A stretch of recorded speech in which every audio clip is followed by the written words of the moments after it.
Moses Malone and the Philadelphia 76ers are on the outskirts of the promised land. One more victory and all that frustration is over. Philadelphia will finally have won its NBA championship. And the great Julius Erving will finally have his championship ring.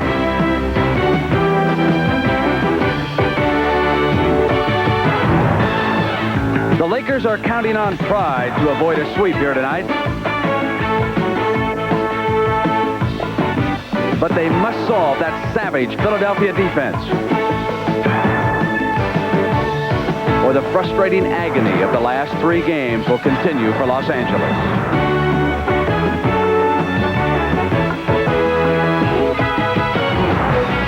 For Billy Cunningham, this could be the biggest night of his coaching career, and he'll do it in Southern California.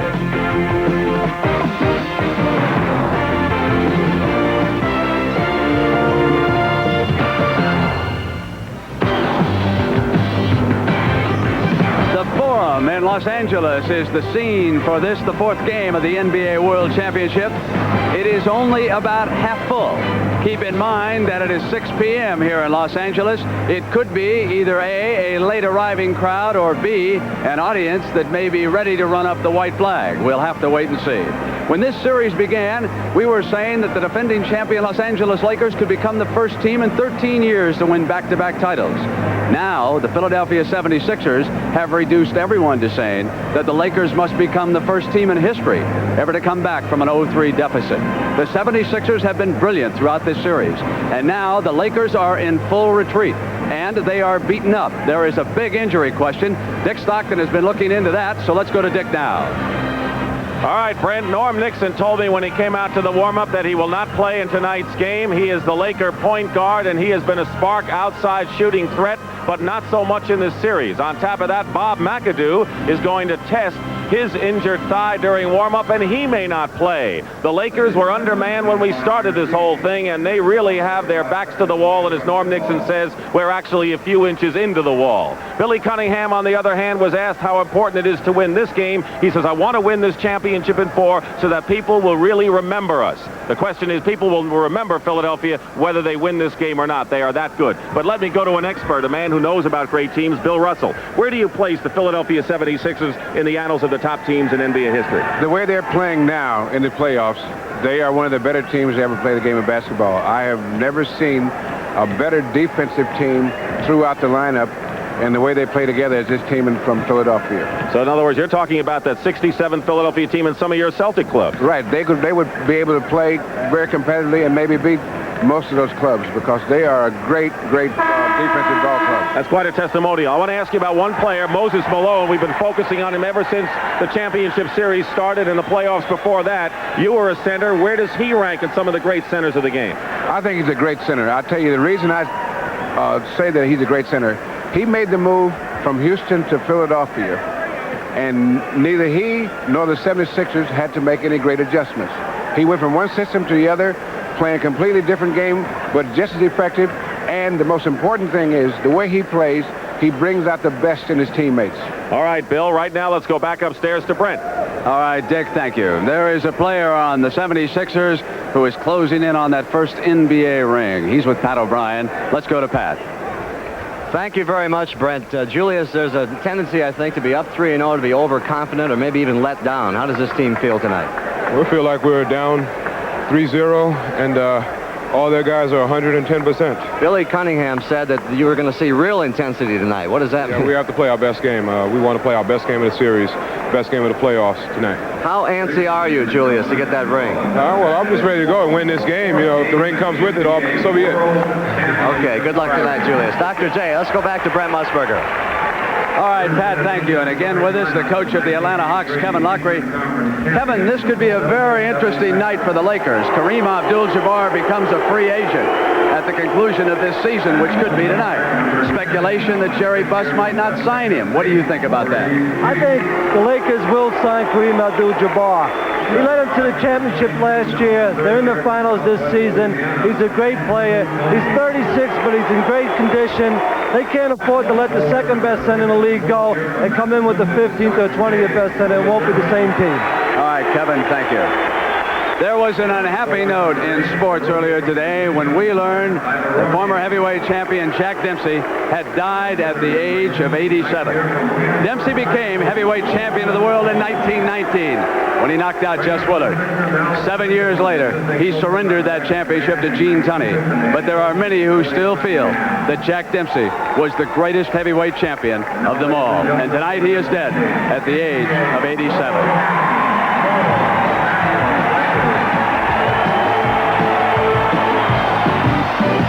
The NBA on CBS. Tonight's championship game is sponsored by Honda Motorcycles. Honda, follow the leader. Miller High Life. Welcome to Miller time. Foaming, the shave cream that's more than thick and rich enough for a clean, close shave. And by General Motors. We're living up to the General Motors mark of excellence.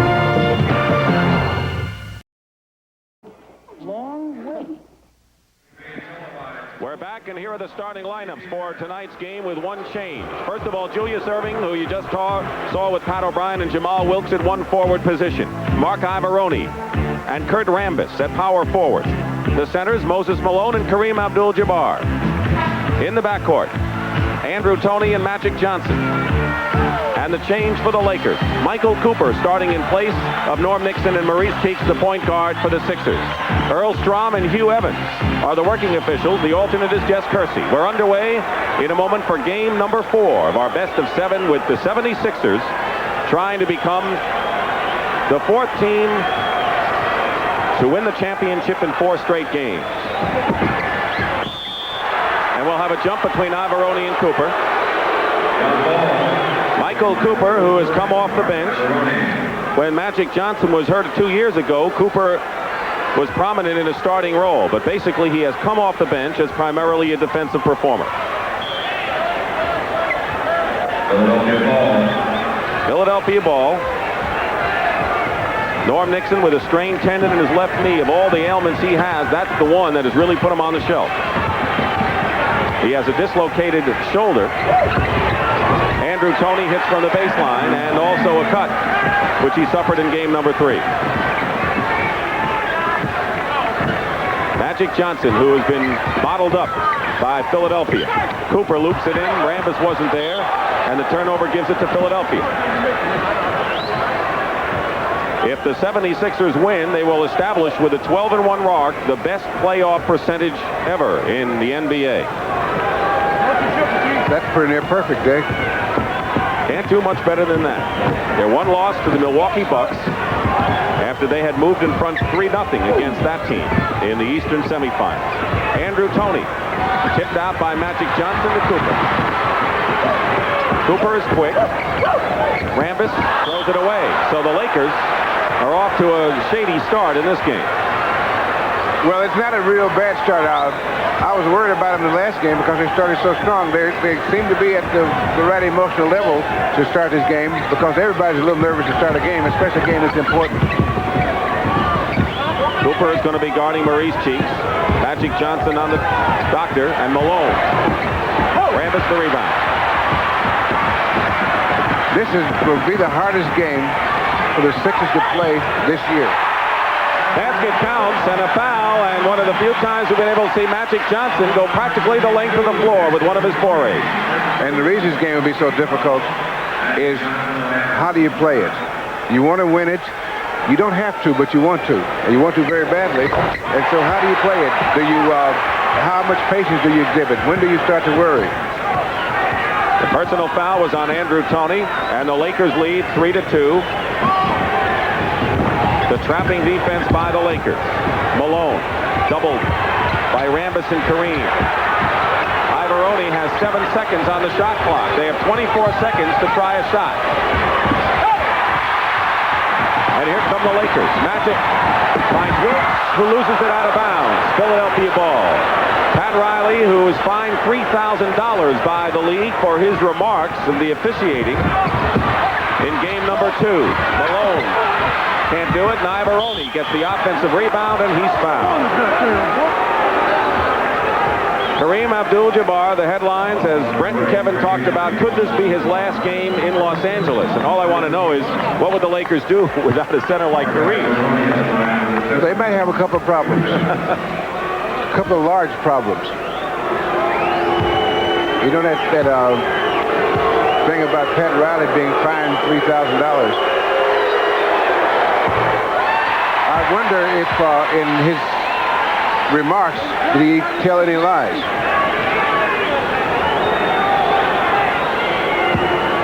Foul was on Kareem and Ivaroni. Lakers have turned the ball over 3 times. He missed them both. Lakers are the defending world champions.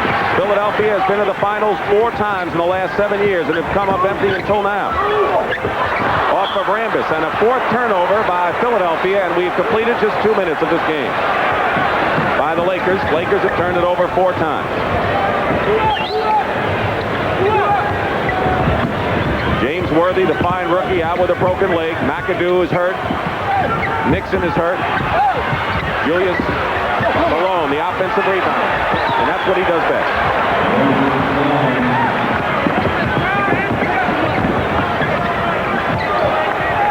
Irving is on Jamal Wilkes, and he has done a super job on Wilkes defensively in this series. From the corner, Irving over Wilkes gets the rebound, and the lead pass intercepted by Cooper. Magic all the way. And Moses Malone has it slapped away, and a loose ball foul will be called against the Lakers. Good hook about Magic Johnson. It's obvious to me that these Lakers are ready to play this game. Nobody wants to be swept. Ever. In anything. Personal was on Magic. 2 team fouls against the Lakers. Magic is on Julius Irving. 5 seconds on the shot clock. Ivaroni way off balance. But has it again in the corner and a new clock. Andrew Toney working against Wilkes. Traveling ball against Andrew. Andrew Toney back on the fence, and Jamal Wilkes beats the Sixers down the court, and the basket is good. And a foul as well.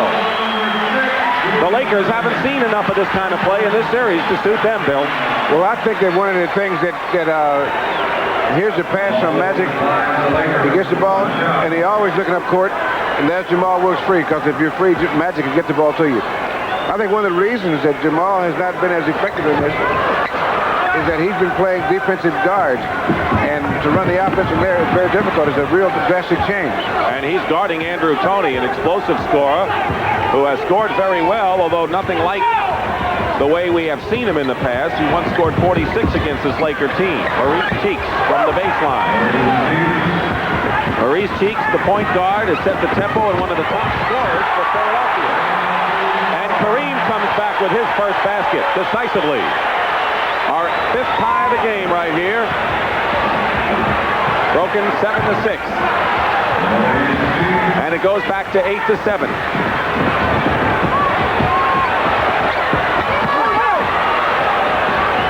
We have had 6 lead changes, and Philadelphia, as the tempo speeds up, still has the ball. This has been the most wide open game so far that these 2 teams have played so far, and that they're both playing good defense, but they're both running and getting that ball up and down court. You saw Billy Cunningham, the Philadelphia coach, who was weary and tired, but proud of his ball club, and talking to him before the game, he did not act as if his team had a 3-0 lead. I guess when you're a coach, you always worry. You have to. And you know, it's really funny, you see a guy age years winning. And so this is a tough profession. Now, he's got his ball club, they won, only lost 1 game, and they're still nervous.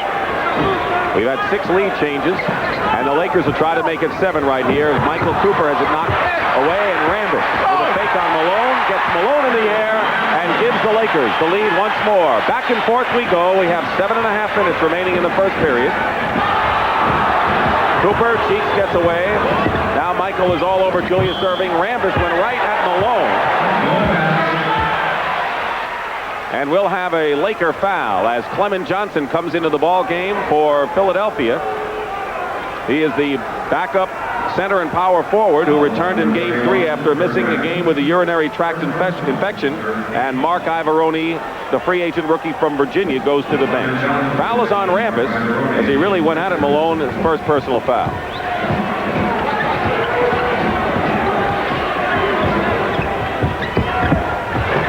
There it is, the alley-oop done to perfection by Tony and Julius Erving, and lead change number 8 in this first period.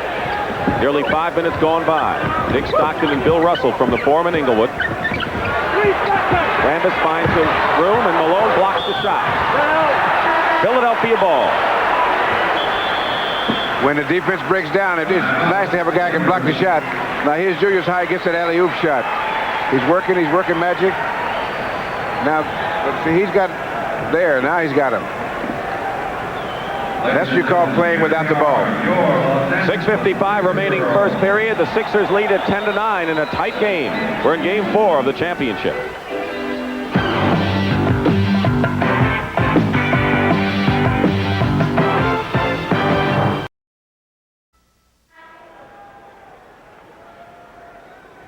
Philadelphia leading Los Angeles 10-9, 6:55 to go in the first period. Now here's what I mean by wide open game. Magic, this is something that he's not been able to do very much in the series so far, is run that ball up and get those kind of shots off for their team. They shoot a very high percentage when he can run the ball up, but Philadelphia has challenged him in most cases, so they've slowed the Laker offense down. Shooting story, the lead has changed hands in each of the last 8 baskets in this game. Right now, Philadelphia has the ball and the lead. Maurice Cheeks to Andrew Toney. Julius Erving wants the ball inside against Magic. Doubled with Cooper, and Magic knocks the ball away. It's picked up by Toney. 2 seconds on the shot clock, and now they're going to say that they had to reset the 24-second clock, which they did not, and there were 2 seconds left when Toney picked up the ball, and Earl Strom noticed they did not reset the 24-second clock.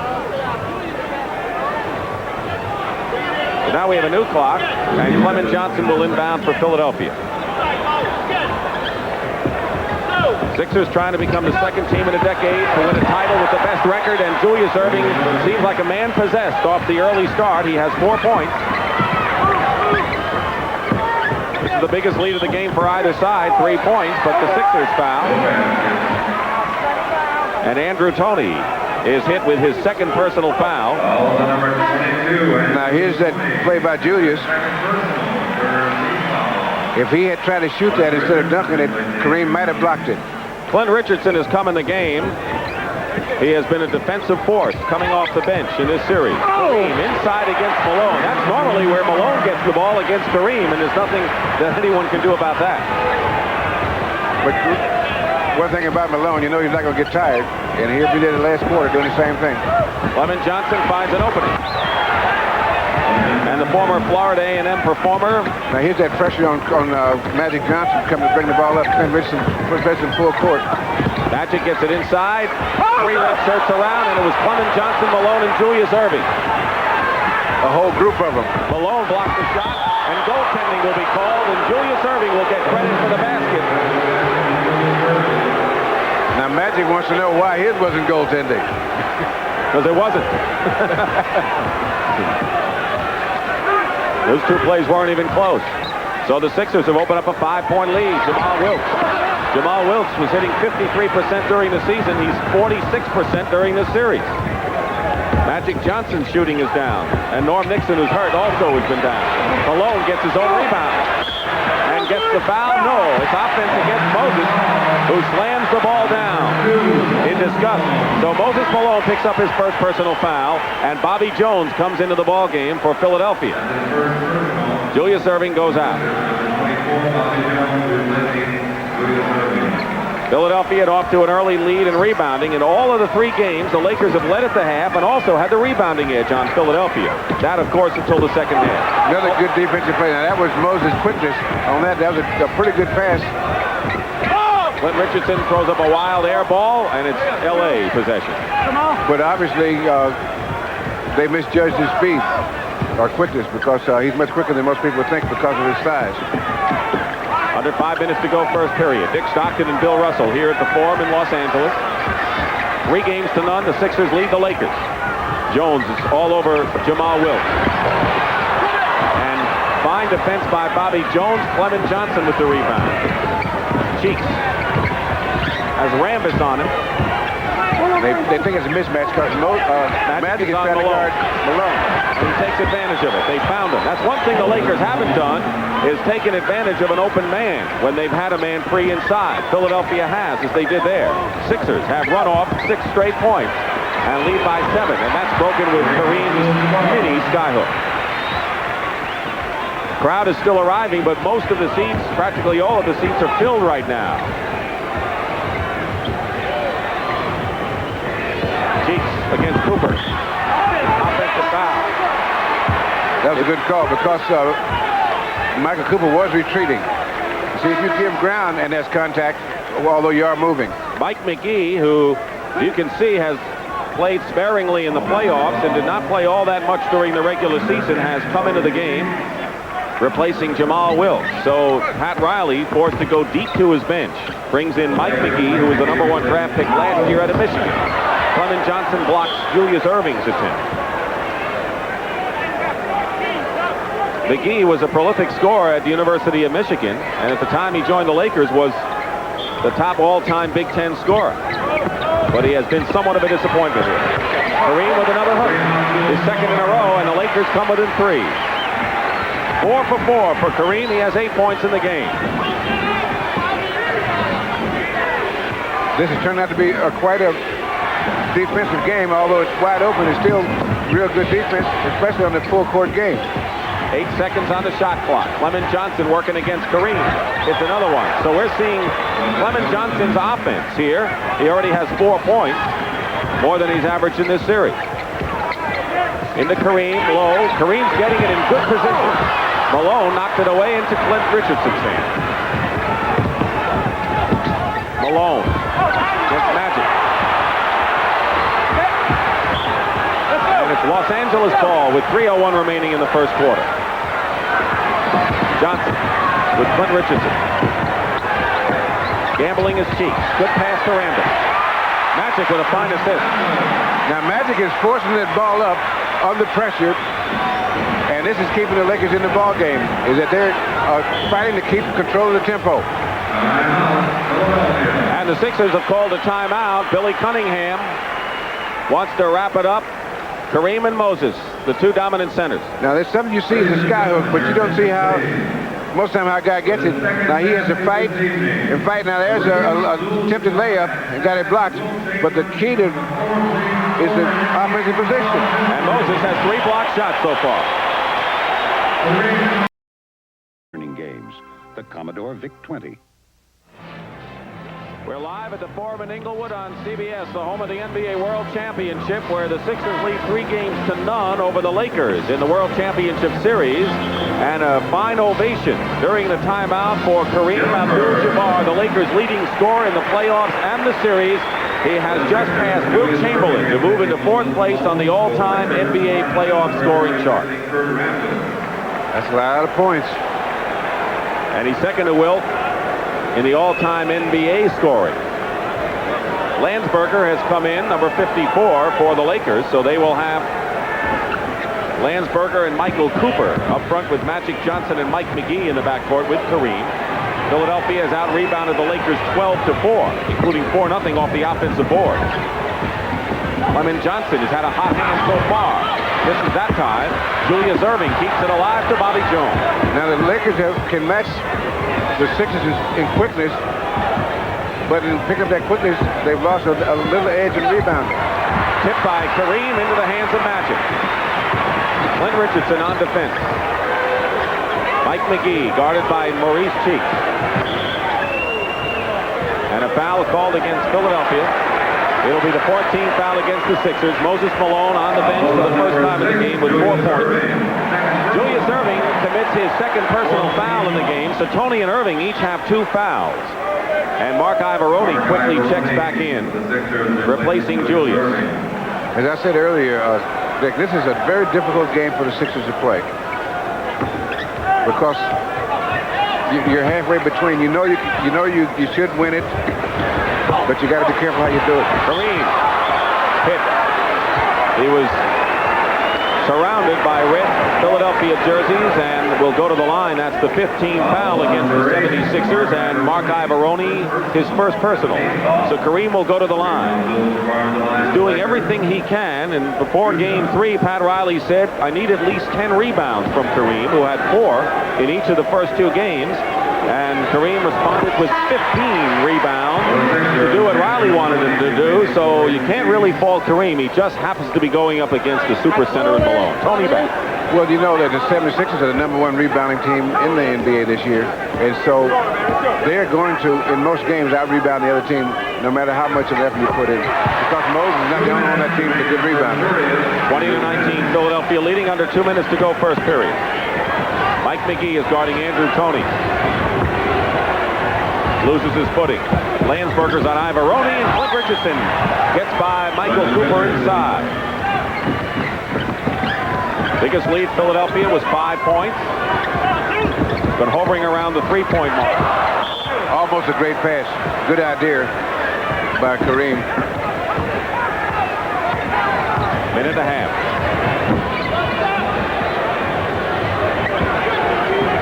Lakers have 3 team fouls. They have 1 foul that they can waste before they get into the penalty.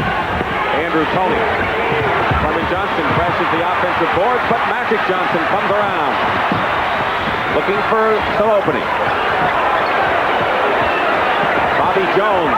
And Magic goes in and draws the foul. Jones was all over Magic Johnson, and finally he says, the heck with this. I'm just going to go to the hoop. Well, that's one of the, as the game unfolds, you'll see more and more things that Magic can do, because these great players, a lot of the things they do are very subtle. The things that they're capable of, you don't see very often, so you don't know that they're capable of them. But he can go to the basket, he can make the outside shot, besides being a great passer. Personal foul was on Ivaroni, his second. Magic has 4 points. He has been stymied till this game by the Sixers defense. He's the Lakers' top rebounder, but he has not had 10 assists or 10 rebounds in any one game. Well, that's one of the guys that the Sixers key their defense on, in that he controls the tempo, and so they've been really attacking him to try to get control of the tempo. Ivaroni and the Sixers passed well in that segment. They're a great passing team, too. That's one of the things that makes them so good. Not only they're quick, but they can all pass, and they really execute their plays well. Mike McGee, hesitant to shoot. Cooper. Ivaroni. Bobby Jones had beaten everyone down court, but Ivaroni thought better of it. Toney has it with 33 seconds to go in the first period. Throws it away. The Lakers are playing pretty good defense because they have a very quick team out there now. 22 on the shot clock. Bobby Jones on Cooper. Clint Richardson picks up Magic, and another foul on Philadelphia, and the Lakers will go to the line. Now I think what they're going to have to do, Mike McGee is a great shooter. He's going to have to shoot. Yes, and he's out there, and he's so nervous. That's the last thing in the world he's thinking about is shooting the ball. He just wants to get rid of it so he doesn't hurt anything, you know. But he's got to go ahead and assert himself and take those open shots. What does Pat Riley want to get from Mike McGee? Well, he wants him to, while he's out there, play good defense and hold the fort. Don't make a lot of turnovers. Don't get burned too bad defensively. And if you got an open shot, put it in. 1 point lead for Philadelphia. And the Sixers playing for the last shot of the period. Kareem has 12 points, far and away the leading scorer of this period. Julius has 6 of the 7 men who have scored. Wild shot, 5 seconds to go. Cooper looks up at the clock and pulls up for the shot. A three-pointer.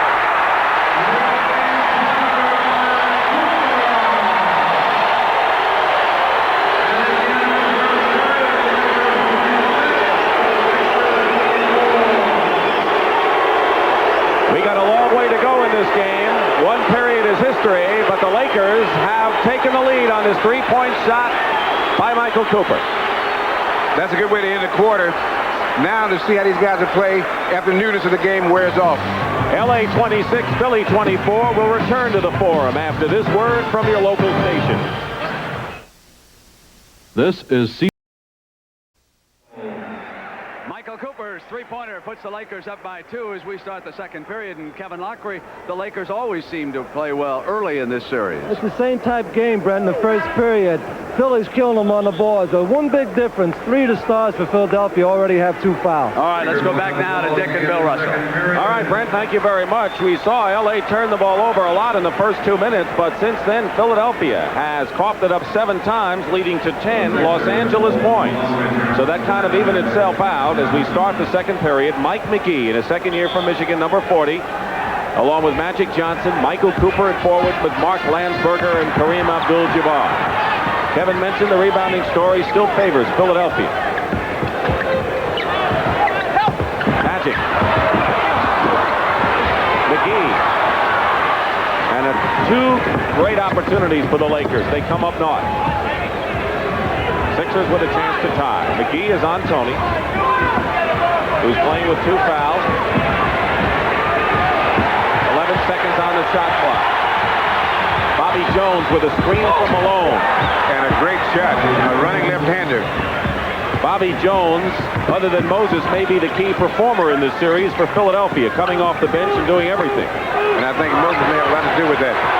McGee hits his first outside shot, and that's going to do a whale of good for his confidence. Now, because he could really cause problems if he makes that shot, because he's a great shooter. Tony working against Cooper. What a move by Andrew Toney. Went around one of the better defensive players in the league as if he were just standing there. And he used the basket as a screen on the shot so that Kareem couldn't get to it to try to block it.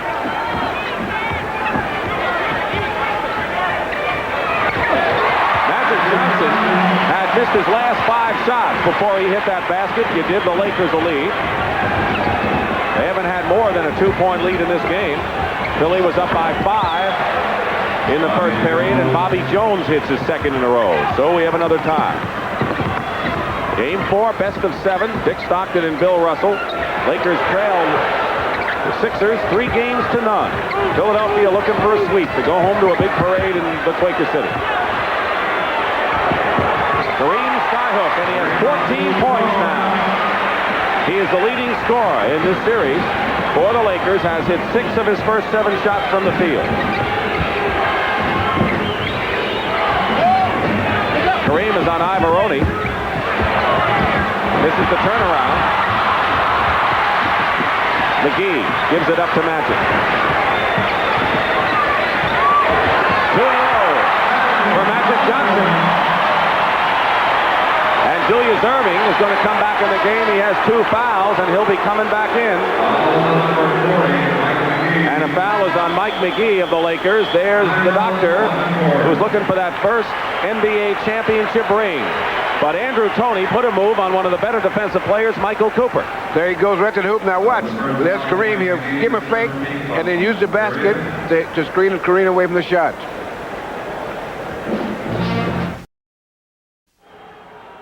The Philadelphia 76ers can get into the record books with a victory tonight, give them the best playoff record of all time. To no one's surprise, Kareem's 71 Milwaukee team and last year's Laker club also right up there. And Kareem is off to a sizzling start. The 36-year-old veteran, 14 years in the league from UCLA, and he'll be part of a penetrating inside look. Kareem Abdul-Jabbar at halftime of this Game 4. You know, you guys say he's 36 like he's ancient. 36 is not very old. Well, he had to go up against Artis Gilmore in 6 grueling games, and now Moses Malone. If he were 24, he'd feel old now. Right. Okay, Dick. All right. But you're right, 36 isn't old. I mean, you're only 38, and you're young as anything. Here's Cheeks on a feed from Ivaroni, is fouled inside. Good pass by Mark Ivaroni, set up that foul situation. That is the second team foul on the Lakers and the second on Mike McGee. Now see, on that defense, on that pass, the weak side, the guys away from the ball should have. Now here comes the pass right down the middle. Now McGee just reacted a little too late. If he'd reacted half a step sooner, he would have been there in time to pick that pass off. Maurice Cheeks, who has averaged nearly 14 points against the Lakers and 6 assists a game. He already has 5 assists. And he's the key man on their defense. See, they have a lot of block shots, but when the guys get in there close to the basket, they run out of momentum. That's why the Sixers can block shots a lot. Magic Johnson. Ivaroni had it and lost it. McGee picks picks up the loose ball, and Mike McGee with his second basket of the game. And the second-year guard from Michigan forced to play with Norm Nixon out and not playing on the bench. And I'll tell you one thing, McGee is playing good defense on Andrew Toney. But I want to tell you, the way he's playing, he'll be tired for a week after one quarter, I'm telling you, because having to concentrate on a guy like Andrew Toney will just wear you out. Into the game for the Lakers is Dwight Jones, who was a midseason acquisition from the Chicago Bulls. He is a 6'10 center, and he's guarding Moses Malone. Ivaroni throws it away.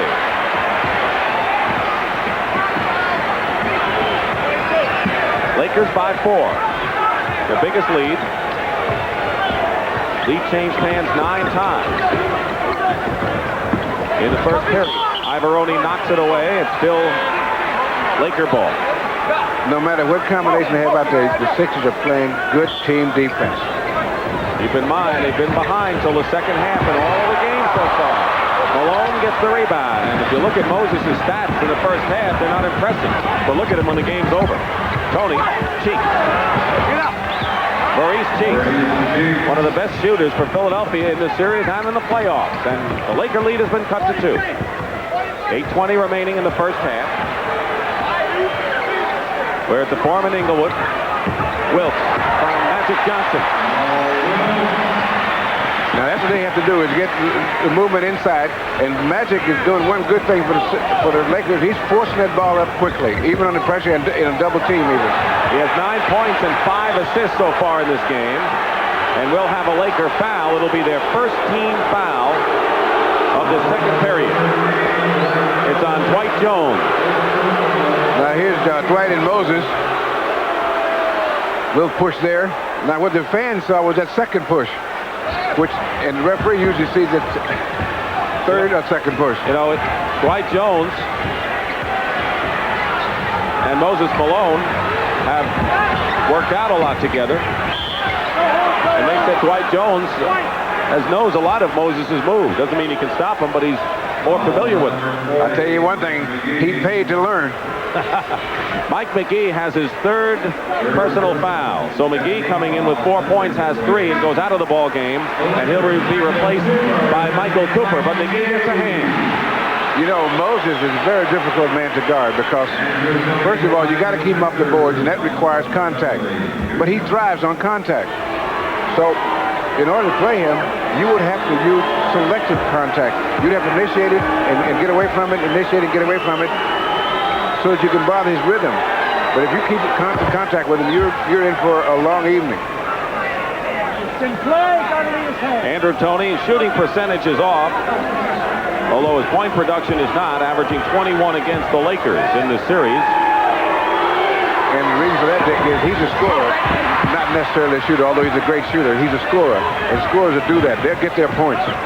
7:43 to go in the first half. Lakers 38, Sixers 35. Dwight Jones was pushed before the shot. Great position and a great pass on that. They had to foul to stop that play because Magic can really pinpoint his passes. Ivaroni's picked up his 3rd personal foul, and Bobby Jones will check back in a moment. There's Bobby. Magic Johnson gets position inside. So Johnson going to work offensively, something the Lakers will need with Nixon on the bench and McAdoo questionable, and Magic has 11. We don't know how this game will come out, of course, but you can see that the Magic is playing with the heart of a champion. Excuse me, Dick. He's playing with the heart of a champion. The heart of a champion means, to me, is that you may beat us, but we won't lose. Turnover story. Lakers are playing that way. Magic particularly. And you expect that. Pat Riley said we want to spoil a parade. Another Philadelphia foul. It'll be their 2nd team foul. The Lakers already into the penalty. This is the best passing game the Lakers have had so far in the series. And if they can do that, that's what you have to do with the Sixers defense. You have to stretch it, and you have to make precision passes. And if you can do that, you can beat it. But you have to keep doing it because they're going to be, that defensive pressure will be there all night. Bobby Jones committed the foul. Magic Johnson has hit 19 of 20 from the free throw line in this series. You saw Kareem on the bench getting a breather now. He has 14 points. Moses Malone in the game and Dwight Jones behind him. And meanwhile, with Kareem on the bench and Dwight Jones watching Malone, they've opened up the biggest lead of the game of 7 points. Under 7 minutes to go in the first half. Julius misses the shot. The offensive rebound by Malone. The basket will count in a foul. So Malone scores and will go to the line. He has 6 now in the game. You know, he's such a great rebounder, and I've watched him. He goes for a rebound, as I've said earlier in one of the other games. He goes for a rebound like he's going for a pass. He knows where he's going. He gets position there. Times it perfect. Another reason you're in good hands with Allstate. Is George Orwell's terrifying vision of 1984 a nightmare that's coming true? Walter Cronkite looks at 1984 revisited next Tuesday. Bill, what is Pat Riley, Laker coach, what's his approach to his team, trailing 3 games to none in the championship? Well, first of all, if you have to tell them the importance of the game, you're in too much trouble to even bother. So that's never brought up. He's got a smart team. What he has to tell them is the adjustments we're going to make and what we're trying to accomplish with these adjustments, because that's important so that they know what they're trying to accomplish, so that if there's a breakdown, they can recover and make it happen what they're trying to get. But he never would say to you guys, our back's against the wall, or we're down 3-0, what we're going to do, because they know how important the game is. And if you have, like I said, if you have to tell them, forget it. This is a time for the Lakers to be careful. In the last 2 games, they had good leads midway through the second period, but the Sixers closed the gap and came on strong in the second half. So we're going to watch these last 6 minutes of the first half very closely as Malone brings the Sixers to the 3 points. That's that quickness I was telling you about that the people underestimate. Inside, double team on Dwight Jones. Landsberger's follow-up. Another block shot, but the Lakers came up with it. Alley-oop, and Wilkes knocked it away, but Malone recovered. Landsberger gets the rebound. Coming out with it is Magic. Against Tony. Well, he knew where Moses was, that's for sure. Magic has 15. Kareem was on the bench and coming back soon has 14 points. Julius Erving is short with it. And Landsberger tears it away from Bobby Jones for his 3rd rebound. And the crowd is up. Cheeks can't save it. Wilkes is fouled. 5:41 to go, and the Lakers are about as high as they've been. And that was some good downfield blocking on that last play. Here's Kareem back in the ball game. Dwight Jones goes out, and Andrew Toney is out of the ball game, replaced by Clint Richardson. Now here's Dwight Jones trying to keeping Moses off the boards right there. We're back to live action. You can't just screen him. You have to also jump for the ball. Wilkes banks it in. Jamal Wilkes, who's not had a chance to consistently do the things that he does to burn opponents, get free in the corner for his outside shot. Cheeks has the shot blocked by Kareem. The Lakers by 9. Magic will go to the line and try to make it 11, and the crowd loves the Laker effort.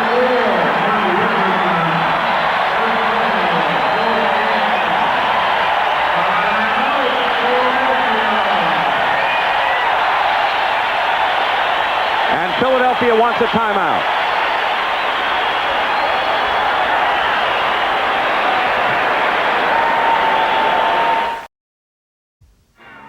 Coming up at halftime, Kevin Lockery will analyze the first half. He just told me that Magic Johnson is dominating this game with less emotion than he's seen throughout the series. Also, we're going to be talking live from Philadelphia with Joe Frazier and his battling son Marvis Frazier, who is due to fight Joe Bugner on Saturday. And then Pat O'Brien has a special look at Kareem. Let's go to Pat.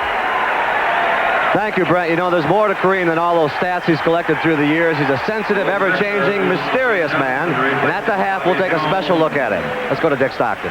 All right, Pat, thank you very much. Brent and Kevin, we're talking about Magic Johnson, who has figured in 25 of the Lakers' 48 points. in this first half. He has 15 points and 5 assists. And going on the line once again, keep in mind he has missed only one free throw in this series. Well, it didn't happen that time, Dick. They're not listening to me.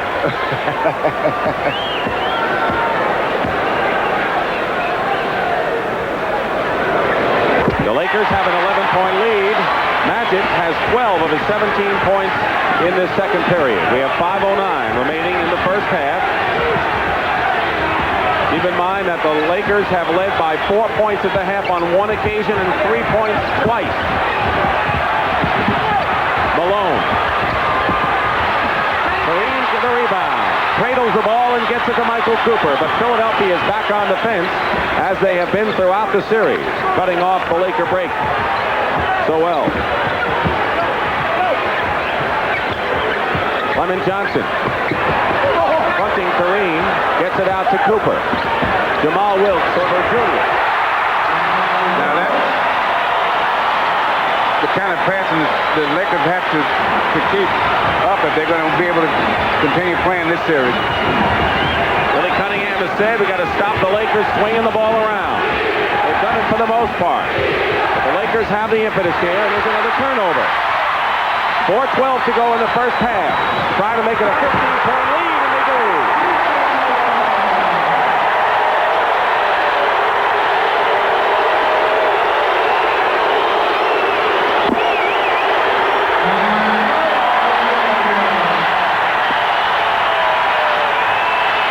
Magic Johnson doesn't want to go on vacation. That's apparent, as the Lakers have run off 10 straight points, and with under 4 minutes to go in the first half, have ballooned to 54-39. Now here's that Magic man. As he runs up, he points, sees the open man, Michael Cooper, coming on from the other side. Great athletic play by Cooper, though. Great pass, too. And Michael Cooper's reaction. He is starting this game without Norm Nixon, who is on the bench. Bob McAdoo hasn't played, and yet the Lakers have really dug deep, at least to this point, with a terrific effort. Now, you know, in other games, they've had big leads. They've had a 15-point lead before. But I think that this is a different kind of 15-point lead. How? In that the way they got the lead is the way they're playing and the tempo they're using. Before, it was sometimes it wasn't so much what they were doing, but what Philadelphia wasn't doing. Tonight, the way they got the lead is what they're doing. For example, Mike McGee came in the game for the Lakers and played very well. Played under control. He did a good job for him coming off the bench. You have to have that stuff from the bench. Not so much points, but how they play while they're out there. And do they hold the fort, and do they accomplish what you want to accomplish? Now, what they're doing is guys like Mike McGee gets the ball to Magic, because the Lakers have to have that ball in Magic's hand and let him force the tempo. Turnovers resulting in these points. A big part of this game, and so is he. Magic Johnson, 17 points. And he may be the only man on the court that has the stamina equal to Moses. Kurt Rambis is back in the ball game, replacing Landsberger. And Maurice Cheeks got free on a pass from Andrew Toney. So Cheeks now has 10 points. He's the leading scorer for Philadelphia. Now let's see if the Sixers can close the gap, something they've been able to do in every game so far before the first half. Lemon Johnson on Kareem. And Jamal used his body well to move out a few of those Sixers. He has hit his last 4 shots. Once again, a 15-point lead. Matches the biggest of the game for the Lakers. 3:24 remaining in the first half. The crowd is with the Lakers all the way. Toney goes in. That was just an outstanding move. He has shown a couple of them already. Off the rim, intended for Kareem. Fine bounce pass and a foul. Michael Cooper fouls Maurice Cheeks, but Andrew Toney thread the needle on just about as pretty a bounce pass as you'll ever see. This is that move that he made to the basket. See there? Now there's the pickup there. He goes right down the middle. Knows where he wants to go. Michael Cooper's first personal foul. The Lakers are in the penalty. Sixers have 14 fouls. Norm Nixon, picture of dejection in game number 3. McAdoo has not been able to play because of the pulled muscle in his thigh. The Sixers now are 4 for 9 from the free throw line. 12-point lead for the Lakers. 3 minutes to go in the half. Malone knocks it out of bounds. And that was almost a great defensive play by Moses, because he was having that on Kareem, and he played that passing lane as well. He just didn't come with the ball as I've seen a guy do in a long time. Jamal Wilkes will inbound. Lakers have had their problems inbounding the ball in their own half of their court and getting points out of it. Not that time. That's Wilkes with 12. 5 in a row for Jamal Wilkes.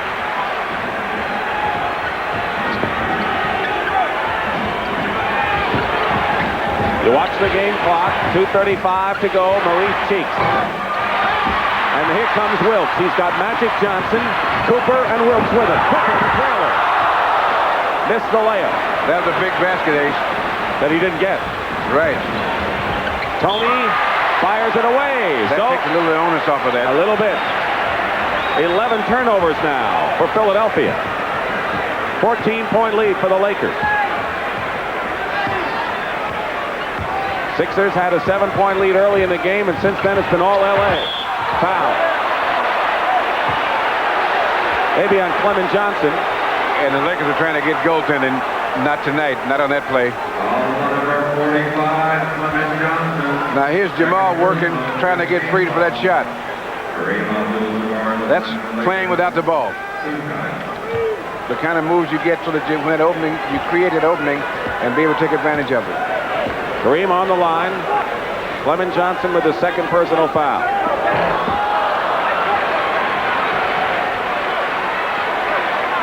You ask why Philadelphia wants to win now and not take any chances. You saw what happened when the Lakers failed to win the 5th game against San Antonio.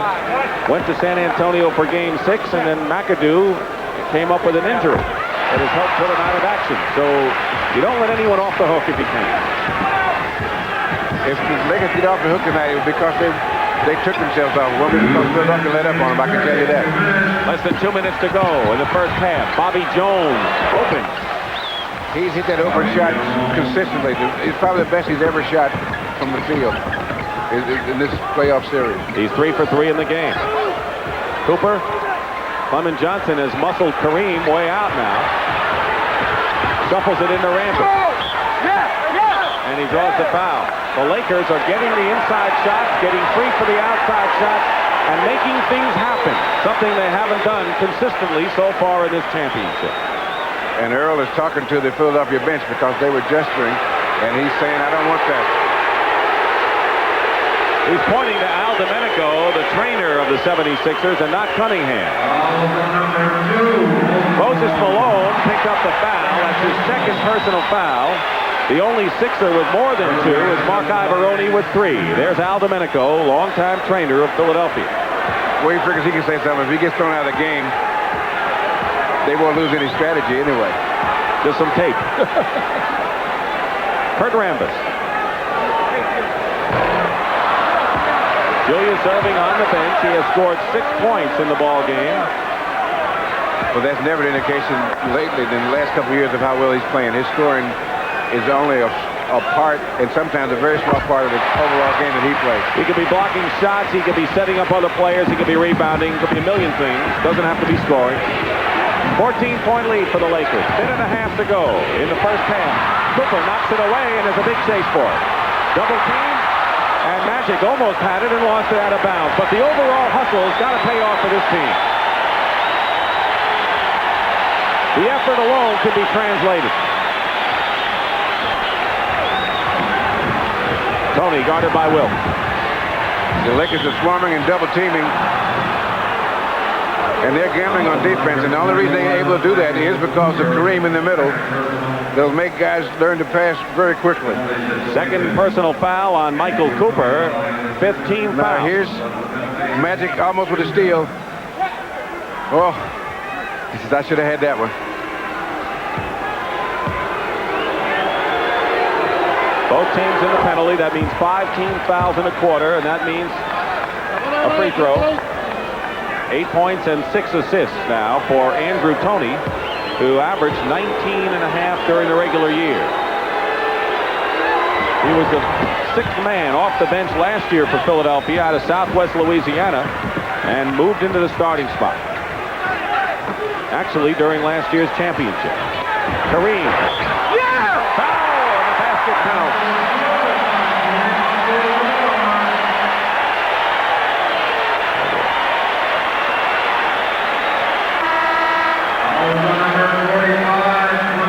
Clement Johnson's foul. Julius Erving comes right back in the ball game, and Clement Johnson is out. Now here's a pass. Kareem gets hit right there, and it goes in anyway. When that happens, that's what you have, those long nights, and those guys get all those points on you.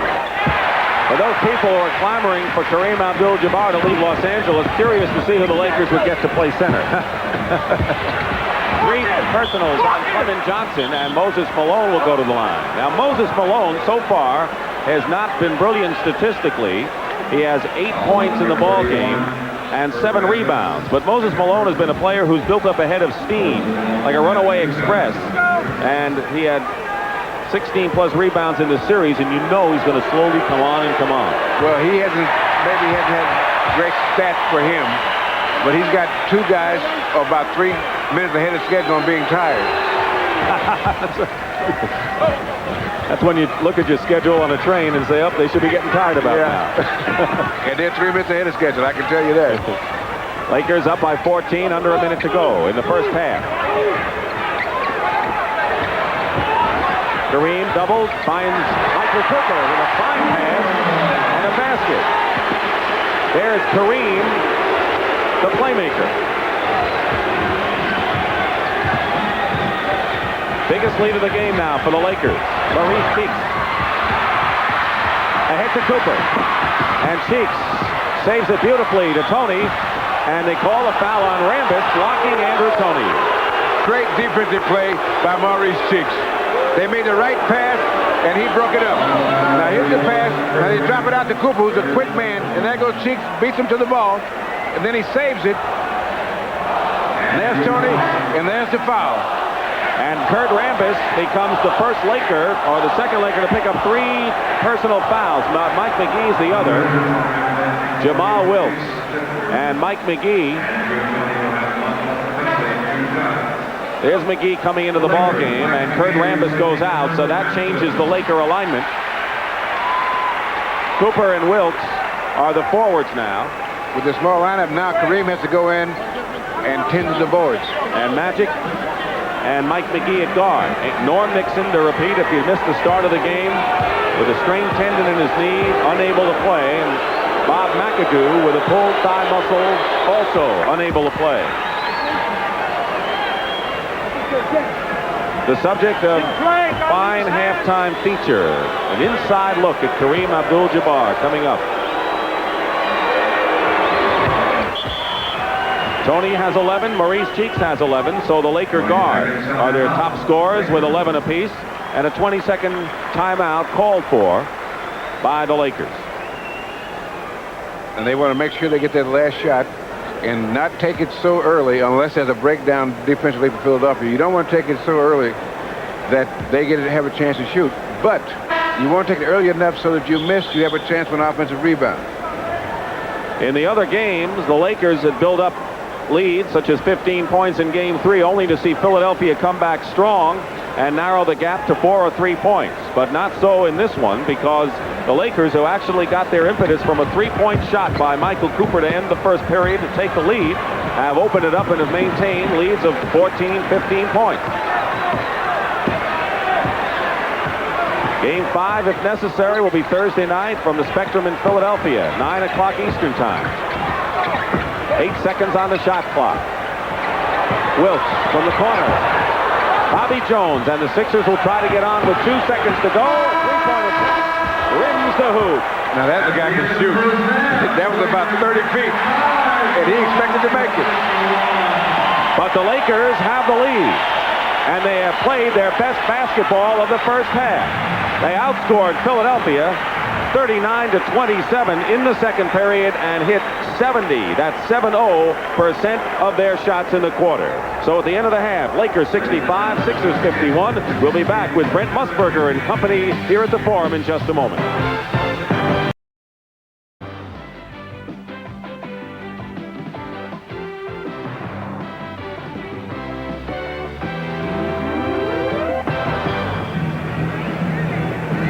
At the half, the freewheeling Los Angeles Lakers have opened up a huge lead here on Philadelphia in Game 4 of the NBA World Championship. You know, other than this series, the big story around the league is the coaching changes.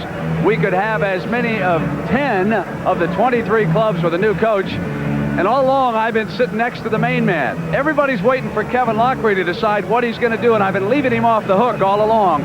But no more, my friend. Chicago wants you to jump. Atlanta has given them permission to talk to you.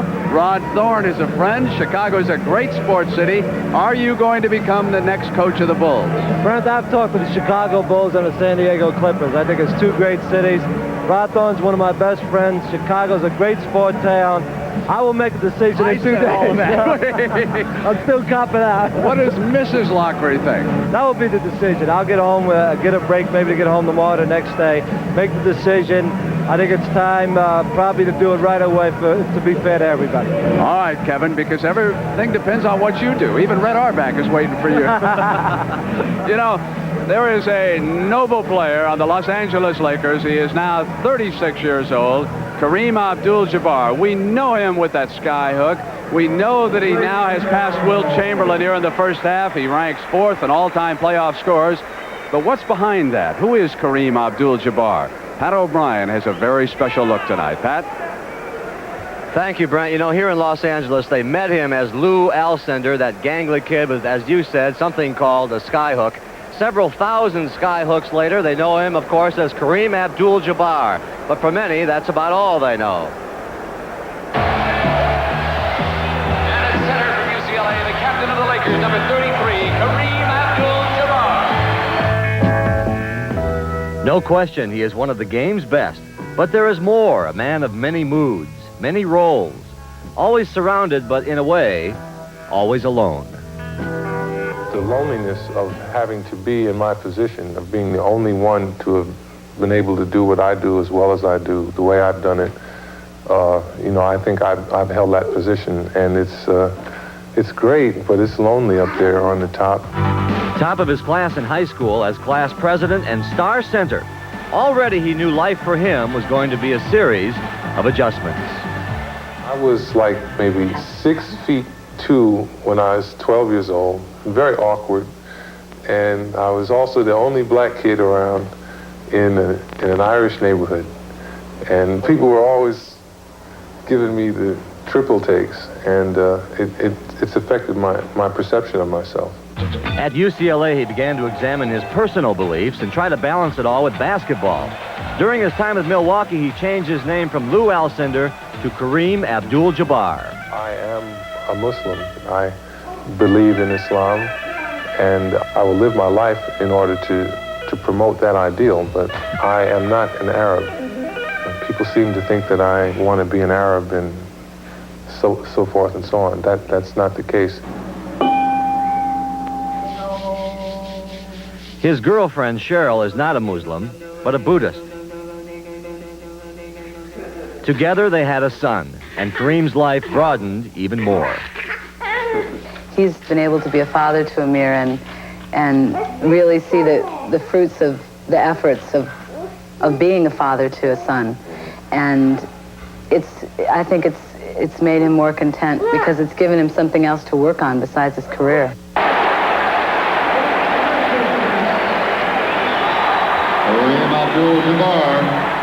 His relationship with Cheryl and Amir isn't the only thing that has affected Kareem's perception of life. Earlier this year, he suffered a personal tragedy that really made him think.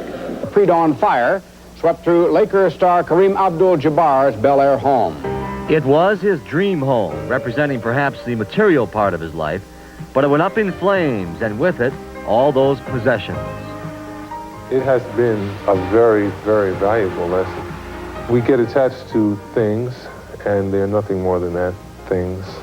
Some of them are beautiful, some of them are expensive, some of them we love very much, but they have very little to do with the real quality of our life. But you're okay. I'm recovering.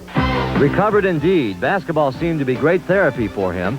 And as unexpected as it once seemed to be down 3 games to none, he sees basketball now as a career, not a life.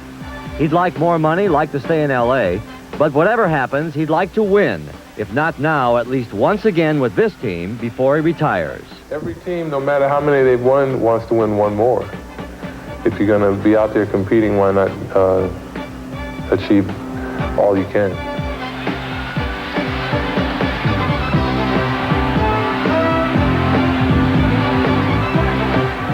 Kareem does become a free agent after this season, and as it stands now, it appears that L.A. and the New York Knickerbockers will be the ones doing the bidding to see where Kareem Abdul-Jabbar ends what has been a spectacular career in basketball. Let's go to Brent Musburger. All right, Pat, thank you. And coming up in just a moment, I'm going to talk live to the former heavyweight champion Joe Frazier and his son Marvis Frazier, who will be fighting a man he beat, Joe Bugner, on Saturday. We'll now pause for these messages from your local station. This is CBS. At the half, the Lakers lead the 76ers by 14. And standing by live at our WCAU studios back in Philadelphia, 2 keen 76ers fans, the former heavyweight champion of the world, Joe Frazier, and his son, Marvis Frazier, who on Saturday will fight Joe Bugner here on CBS Sports Saturday. We'll start at 4:30 p.m. Eastern Time. Joe, we must start on an unhappy note tonight because earlier today we learned about the death of the former champion Jack Dempsey. What were some of your remembrances of Dempsey? What will you think about when you recall his name? Well, Jack was a great man. I didn't know, let's say, too much about his boxing career. No one would know what I read, let's say, about his past for his fighting concern. But I met him in New York, let's say, several times, many times, and he always was a warm gentleman. Let's say I met him at his restaurant on 8th Avenue, 42nd and 8th Avenue, I can remember. Let's say after coming back from the games, I met him, and a pleasant man, and I met his wife, very nice lady. Marvis, on Saturday, you fight a man that your father battled 10 years ago. As I recall, Joe Bugner stunned your daddy in about the 10th round, and then Smokin' Joe came back to win a unanimous decision. What has your father told you about Bugner? What can you expect on Saturday afternoon? Well, I believe that Bugner's going to be trying to come to me with straight right hands, right uppercuts, and left hooks, and we'll be ready for him. Are you confident, Marvis? Yes, I'm always confident in every fight because I prepare myself physically and mentally. And the Bible says, you know, greater is he that is in you than he that is in this world. You can do all things through Christ who strengthens you. So I'm ready. Joe, what do you think about your son's chances to someday become the heavyweight champion of the world? What are your thoughts about Marvis? Well, as of now, I don't see anything in the way to stop Marvis. The main thing about it, we went to grammar school, we went to high school, let's say we went to college, and we graduate now. Now we're ready for anybody out there. A little setback we had, but now we're ready to go to work. All right, thank you both very much, and good luck to Marvis Frazier, who on Saturday at 4:30 p.m. Eastern Time here on CBS takes on Joe Bugner. Meanwhile, Kevin Lockery, the 76ers have got their hands full. Tell me about Magic Johnson's performance. Magic's had a great half. He's decided tonight to come out and try to score. He likes to pass the ball, but he's shooting the ball from the outside. He's taking it to the basket. He's doing an awful lot of things offensively. Here he's on the outside looking for the jump shot, which he normally never takes. He doesn't want to take that. He knows he has to score big for the Lakers to stay alive. What did you mean when you said to me, Brent, he's not playing with any emotion? He's playing with less emotion tonight than I have seen him. I think that's because he's being called on to score. When he's passing and setting up his teammates, that's what he really likes to do. I've seen him play with the least amount of emotions in the playoffs so far tonight. Kevin, what about the Laker defense? It's been outstanding. They had a great second quarter. They dominated the second quarter. Here they'll come up with a steal. This is what Philly's been doing to them. They steal at this time. There's the Magic Man in the middle with the ball. This is a great pass to Cooper and a great athletic play for Cooper to finish it off. So coming up, it'll be the second half now of Game 4 of the NBA World Championship Series. The 76ers, with their hands full, they trail the Lakers here by 14 points. Sports.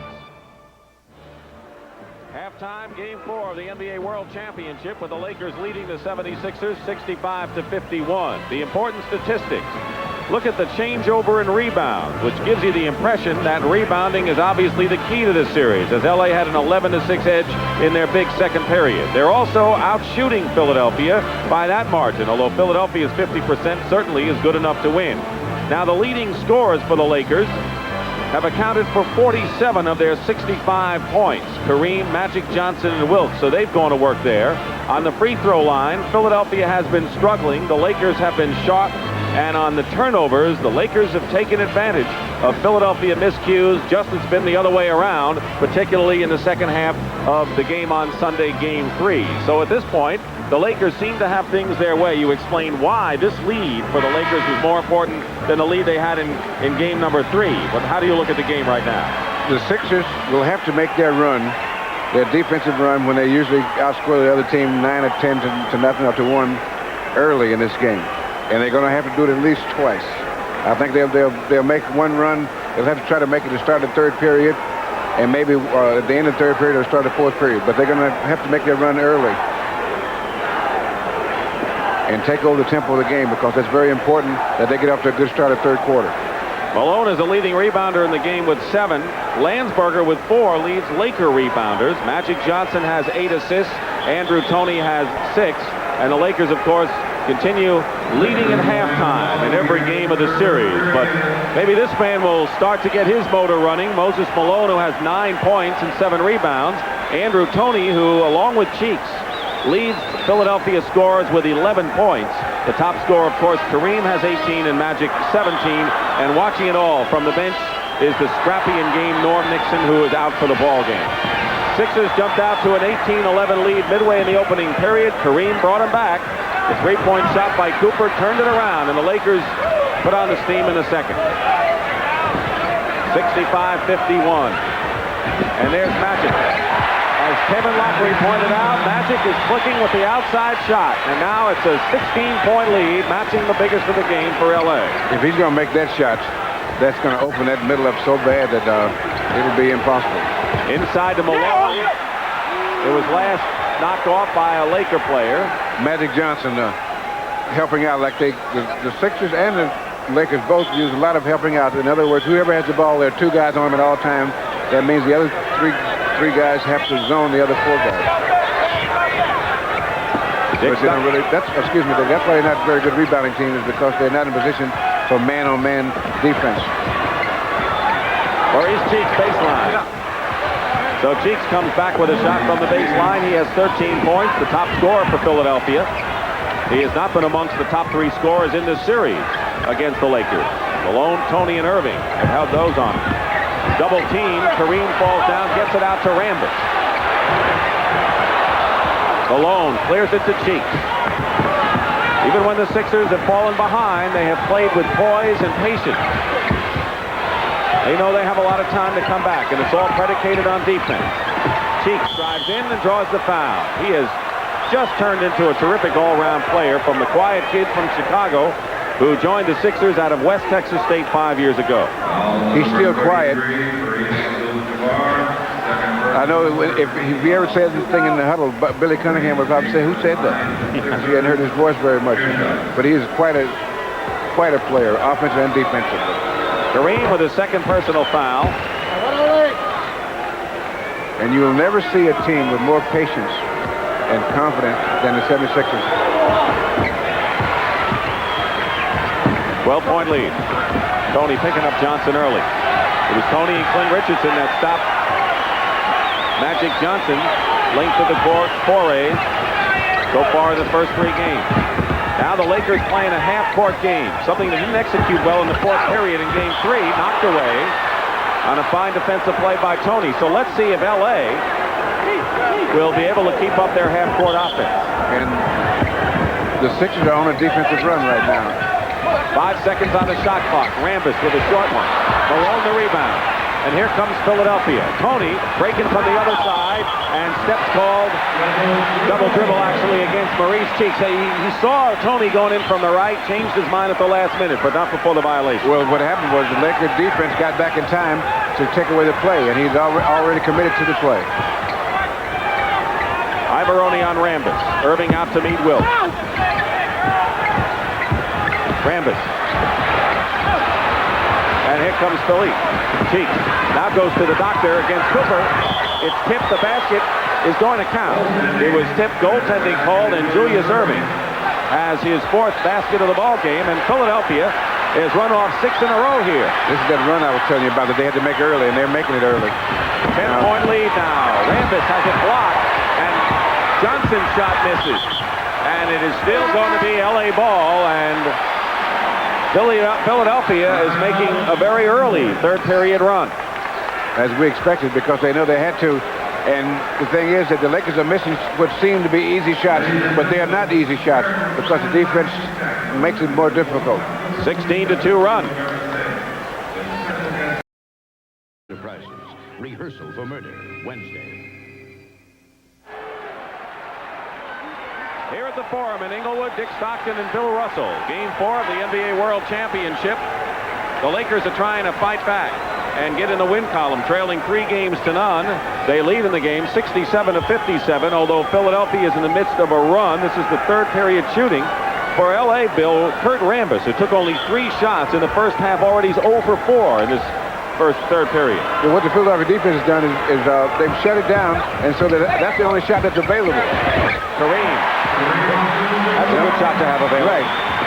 And so you take the guy that you think would be the least effective and make him to be the one to take the shots. Kareem is 7 for 8 now and 20 points in the ball game.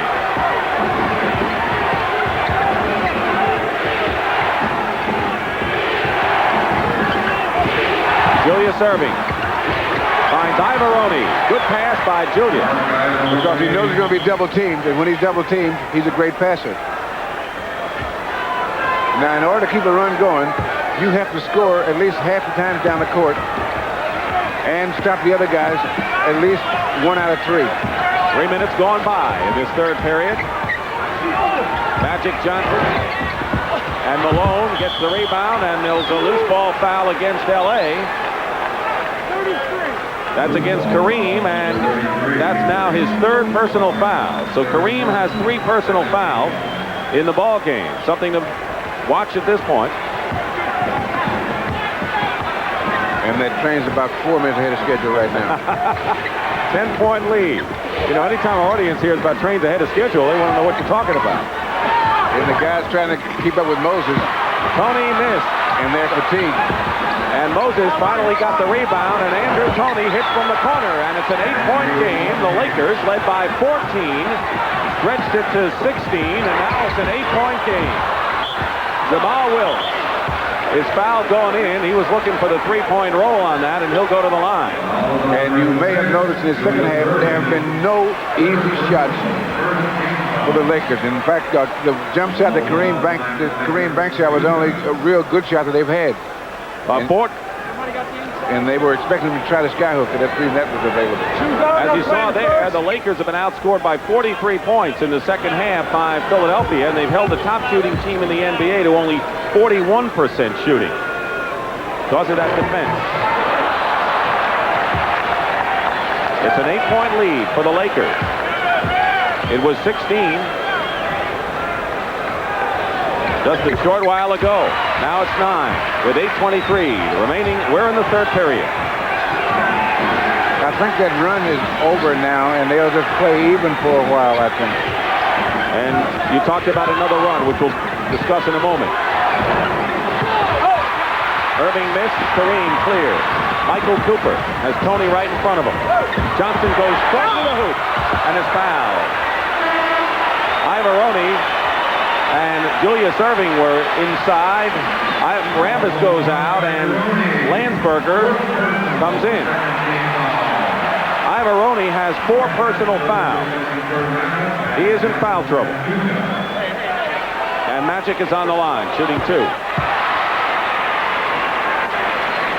Mark Ivaroni, free agent rookie. In fact, Could be the second straight free agent power forward who played in Europe to start for the NBA champions. Although Philadelphia leading 3-0, trailing here.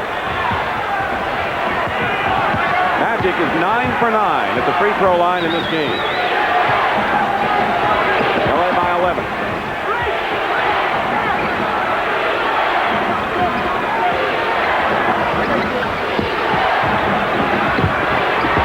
seconds on the shot clock. And the Lakers held fast with defense as Cooper and Ivaroni collide with each other. And Ivaroni has his 5th personal foul. Well, he got his money's worth on that one. 5 on Ivaroni, and he'll go out for Bobby Jones. He has started all but 5 games for the Philadelphia 76ers as a rookie, 26-year-old rookie.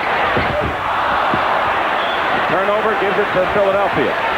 7:31 on the clock, third period. Bobby Jones going in.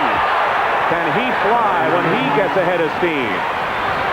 9-point game. The Sixers had it down to 8. Now, you just saw what the Sixers do when you make a mistake. Wilkes wide open. No one covering it. Andrew Toney was hit in the jaw, and all of a sudden gets a little chummy out there. 5 minutes gone by, third period. Now, the intensity is increasing in this game right now. This is getting to be a crunch time, as you call it. Early crunch time. Toney. Julius fighting for the loose ball. And here come the Lakers. And steps called against Magic Johnson. Traveling against Johnson. Turns the ball back to Philadelphia. Now, the good defensive play by Toney, what he did was he blindsided Magic, but he had enough room still to make a turn. Now there's when Toney got his comeuppance. And a few lumps.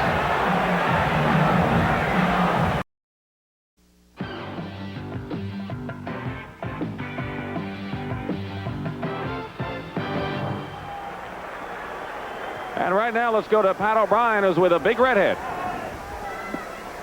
Thank you very much, Dick. We're with the big center from the San Diego Clippers. And Bill Walton, I got to ask you your impressions of Moses Malone. Moses is playing just great basketball.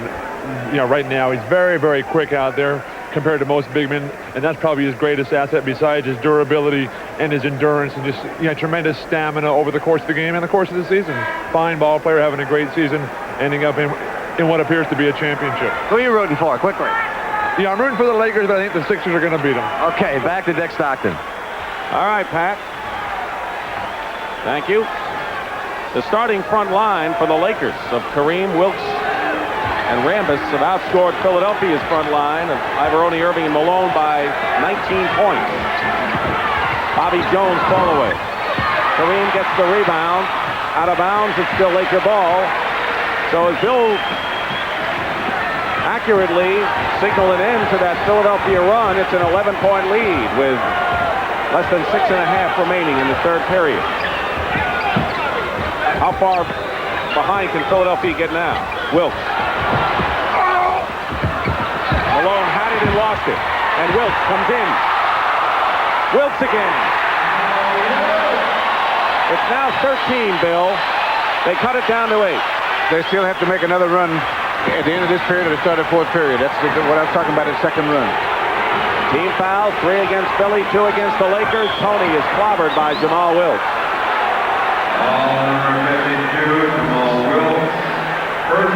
First personal on Wilkes. And the 13th foul against the Lakers. Billy Cunningham. Now what you do to make a run is you keep working defensively until you find a rhythm or a defense that works. And then you emphasize that. And as I said about the Sixers, if they're going to make a run, it'll be keyed off of their defense.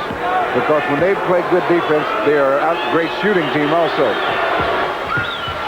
2 free throws by Toney. Once again, it's 11. We haven't seen Mike McGee in this third period yet. Landsberger is up front with Wilkes, with Cooper and Johnson the guard. Cheeks doubling off. He's the designated double teamer. Malone gets the rebound. He has 11 rebounds in the ball game now. And a chance to bring the 76ers to within 9 points. And Bobby Jones does it from the side. What a terrific playoff he's having. 5 for 6 in this game. He was 7 for 12, 6 for 11 in 2 other games shooting-wise. And that's only part of his asset. Cooper. Malone gets the rebound. Now they can make it 7 with 5:12 remaining. And Bobby Jones goes up. And they're going to call the blocking foul against the Lakers and not the charge against Bobby Jones. And Bobby Jones looks like he is hurt on the floor.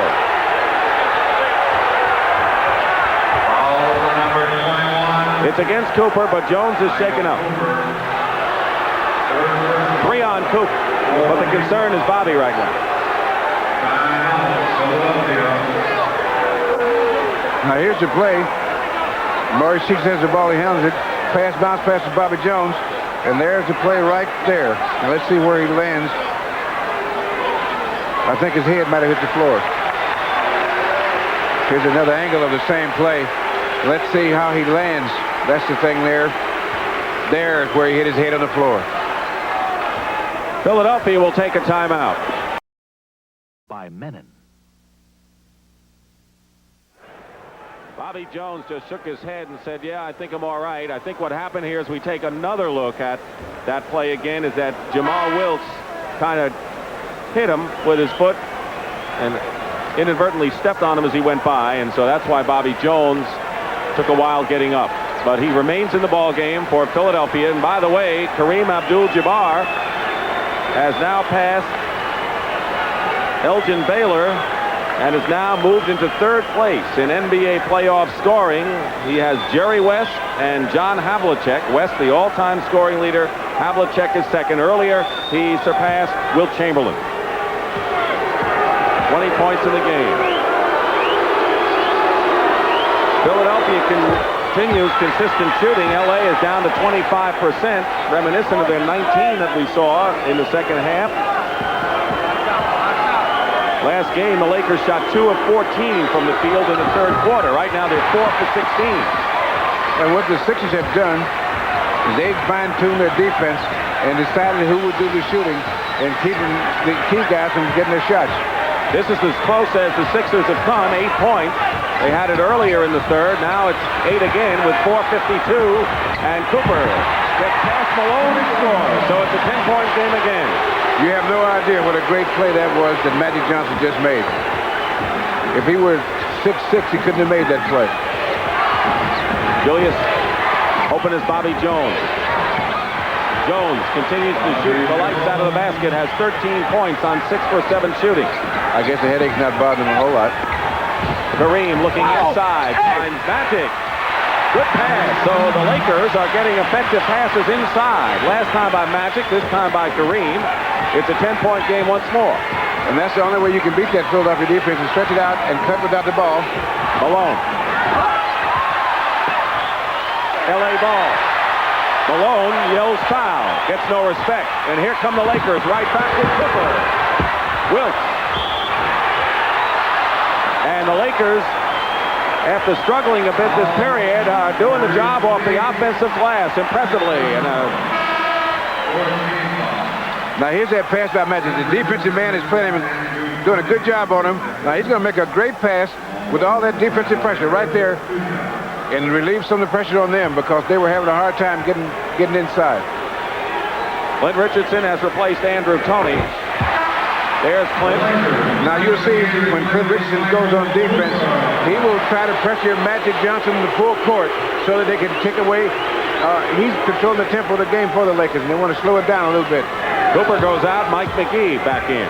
He did a good job for in the first half. Don't forget, if the series moves to Game 5, we'll be there Thursday night at the Spectrum in Philadelphia, 9 p.m. Eastern Time. And the Lakers would have to win and hold their lead for that to happen. It's 82-70, under 4 minutes to go in the 3rd period. Dick Stockton, Bill Russell from an excited forum in Inglewood.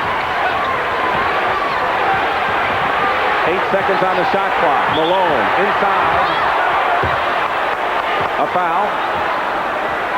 9 points so far for Moses Malone, who has averaged over 26. Landsberger fouled him inside. Now, what the Lakers have managed to accomplish is that the Sixers are using Malone as a safety valve. In other words, when the offense breaks down, then you give it to a guy that can get a shot off no matter what. And he's up to it. Malone has 10 points now and 12 rebounds in the ballgame. Watch those numbers soar. Lakers by 10. Pressure by Philadelphia. Yeah, that's the pressure that Clint Richardson does to try to slow down so that Magic is not so effective. Exactly. Wilkes to Kareem. Skyhook time. Loose ball. Malone just determined. And here comes Mo Cheeks. He's got Irving and Jones. He goes to the doctor. And the doctor is fouled inside. Now, so far in the matchup of the small forwards of Wilkes and Julius Irving in this series, the doctor has done a defensive job on Jamal Wilkes. But so far in this game, Wilkes has really broken out to 19 points in the ball game to 8 for Julius Irving. But again, we must tell you that Julius can contribute in so many ways. Right. And he continues to do it. And sometimes there are people that only can equate his greatness with the number of points he has. That was 6 years ago. Or 5. Now they have McGee bring the ball up, and they would rather have Magic bring it up. Now what they're doing is they have McGee bring the ball up in front court so the Magic can kind of rest and then run the offense. 3:15 remaining in the third period. Bobby Jones blocks the shot. Wilkes comes back with it. Kareem left open. And we'll have a Philadelphia foul inside, and Billy Cunningham is all over the officials. Team fouls. Lakers have 5. They've been in the penalty, and the 76ers 4. This has been a heated ball game practically from the very start. The 24-second clock for the second time was reset incorrectly. The first time they didn't set it. And this time they did.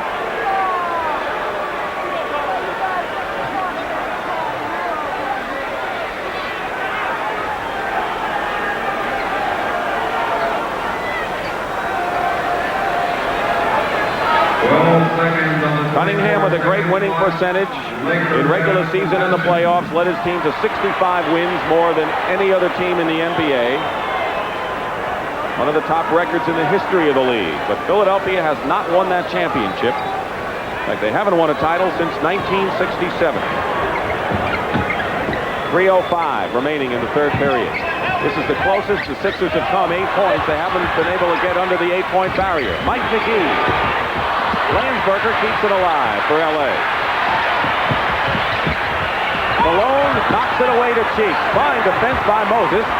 Again, they underestimate his quickness and how much territory he can cover in a short period of time. 2:40, third period. Malone doubles, kicked out of bounds. Philadelphia ball. They have 11 seconds. Now, the Lakers are doing what the Sixers have been doing to them pretty much. When their ball goes inside, everybody's in there. And try to say, if you're going to beat us, you'll have to beat us from the outside and take that outside shot. Julius is fouled, and he'll go to the line and shoot one in the penalty. Foul number 52. Foul is on Jamal Wilkes, his third person. Now they're trying to get the ball into Kareem, and here's that pass I was telling you about with Moses. Now see, he looks like he's out of position there. Uses his right hand because he's on the left side. Good defensive play. Clement Johnson, number 45, there you see him, replaces Bobby Jones, who continues his fine play off the bench. He has scored 13 points. He has 3 rebounds and 6 for 7 from the field. Now what Billy Cunningham has done, he's going to bring Andrew Toney in because they need a balance with their outside shooting. When they took Bobby Jones out, now he puts Andrew Toney in to keep that outside threat so that when the Laker defense packs inside, they got someone that can burn them. The 7-point deficit, which is now 6, is the closest Philadelphia has come in the second half. Since the middle of the second period, actually. Biggest lead was 16 by the Lakers. It was 14 at the half, so Philadelphia has made up a big chunk. Here's Jamal Wilkes, and Clint Richardson gets the rebound. Trying to make it a 4-point game. Toney going to the hoop. And a 4-point game, and LA is being challenged here in the waning moments of this third period. Of course, what the Sixers have done, as you see, Richie have challenged Magic. Basket counts and a foul. Good play by Magic. But what they're doing, Richie is not trying to take the ball from Magic. What he's trying to do is make him take time so the defense can set up. Now here's the strategy, is to make Magic have to protect the ball. That's a great play there. Hard to do anything about that play. Magic Johnson now with 26 points, and that three-point play broke an 8-point string by Philadelphia. And Bill, you talked about the two runs that they have made in this third period. One early and one late. Moses Malone drives in. 85-80. Lakers with 1:42 to go in the third. Philadelphia leads 3-0 in games, trying to wrap it up in 4 straight. Lakers trying to stay alive and send it to a 5th game in Philadelphia Thursday. Great shot. A left-handed skyhook. 22 for Abdul-Jabbar. Magic has 26. Wilkes on the bench with 19, with Cooper replacing him. Illegal defense. And we know that sign so well, don't we? We've seen it enough. We know that signal for the illegal offense, and Pat Riley's saying where. That's a warning the first time that's called. The second time an illegal defense is called, it's a technical foul, and an illegal defense in pro basketball means that there's a player not guarding someone, basically playing an obvious zone defense. 1:16 showing on the clock, third period. Both teams in the penalty on fouls. Lakers 87, 76ers 80. Kareem to Cooper. Winding down to a minute to go in the third period.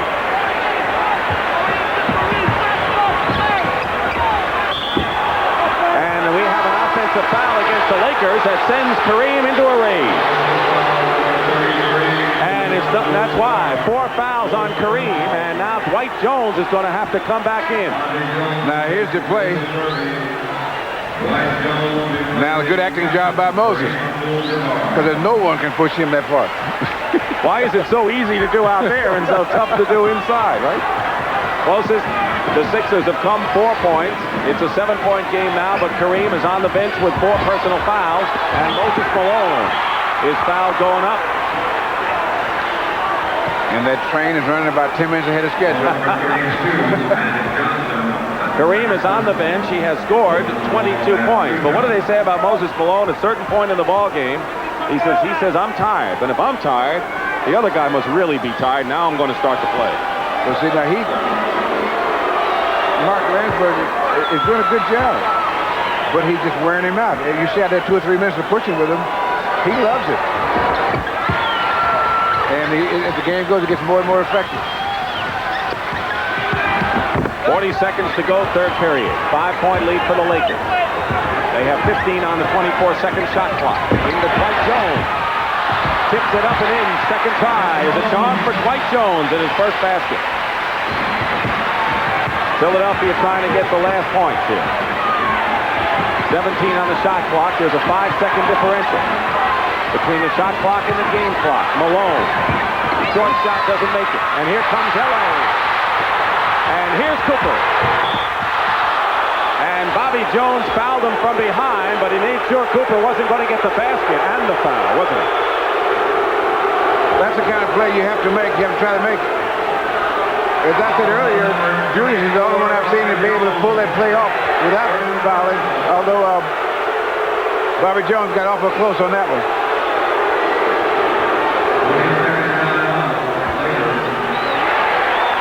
Now here comes the great pass from Magic out front. And there comes Bobby Jones. Never give up. Right there. Jones' his third foul. And Michael Cooper and Pat Riley has come on the bench. Come off the bench, I should say, to argue the call. Now, what is he trying to tell him? It's the 22nd timeout, I would think. We did not get an official call of a timeout. but it appears to be a 20-second timeout, and Pat Riley is with his team in midcourt. And there was maybe no timeout at all. They just come out there talking. The guys in Philadelphia walked over there and said, let's talk it over on the bench. Yeah. As soon as we know, you'll know. There's Bobby Jones on the bench. No timeout was called. Bobby has 13 points on the bench with 3 fouls, and here is Michael Cooper. I think one of the key elements has been that Philadelphia is putting the pressure on the Lakers bringing the ball up court. And that has helped them as much as anything. Plus the fact that a couple of guys in that front line are getting worn out a little bit, or worn down. Michael Cooper had his knee cut with a coffee can tin when he was a youngster. Had 100 stitches. They said he may never walk again. And he runs as well as anyone. 7 seconds to go. Turnover to Magic Johnson. Shuffles it inside to Dwight Jones. And Landsberger's shot counts.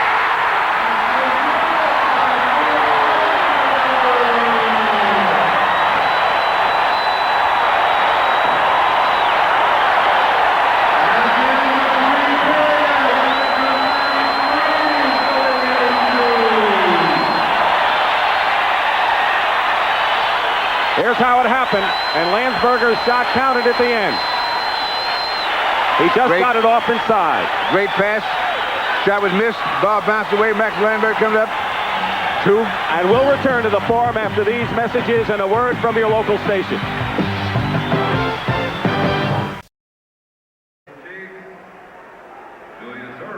Lakers weather a storm, and now they start the 4th period with a cushion, and Pat Riley's bench has been a key factor. It really has been. It's the first time all series when Kareem went out, they were able to increase the lead. Landsberger, McGee have done an excellent job.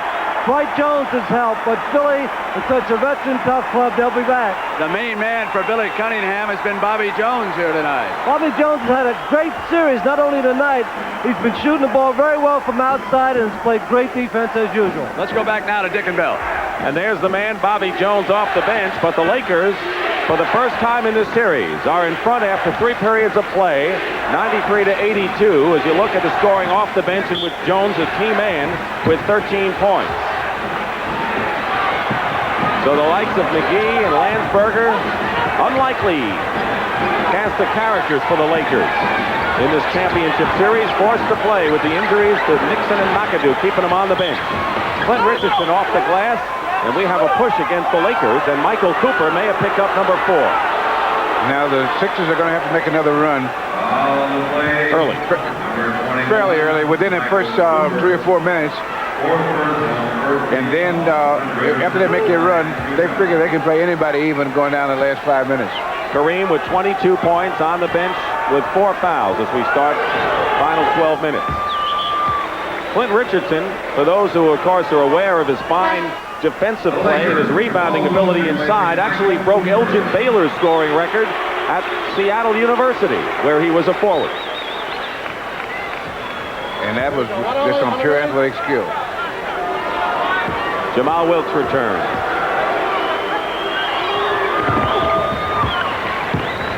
So McGee is in the backcourt with Magic Johnson.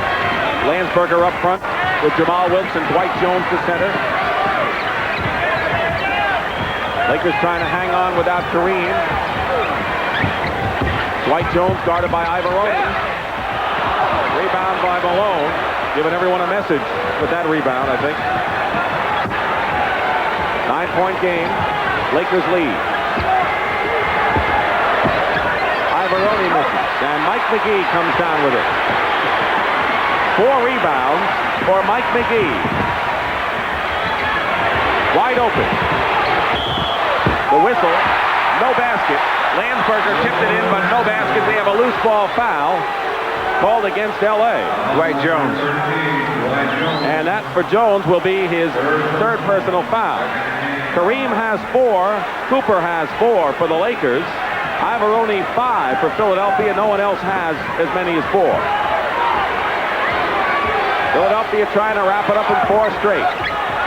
Malone. He would like to. When it all started, he said 4-4-4. This is before the playoffs started. It's 4-5. And he's hoping it's 4. 7-point LA lead. Wilkes The Sixers told us before the series that they don't mind if Wilt shoots outside. They want to stop his inside play, and he's been effective there in this game. Tony gets around a few, huh? Malone. Again. How's that train doing?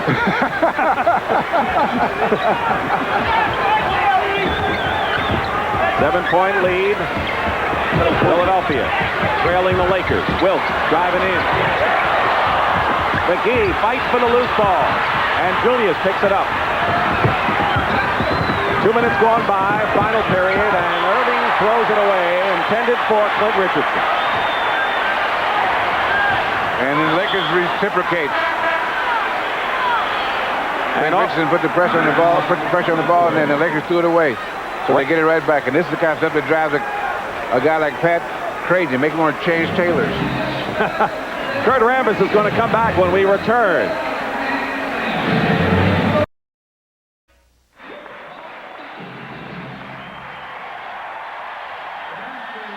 They're having fun at the Forum in Inglewood. There's a fellow they call Dancing Barry, and I think Bill Russell choreographed that number. Right. Huh?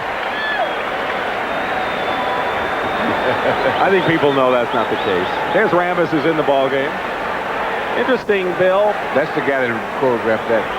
If necessary, we'll be at the Spectrum Thursday night, 9 Eastern, for Game 5 between the Lakers and the Sixers.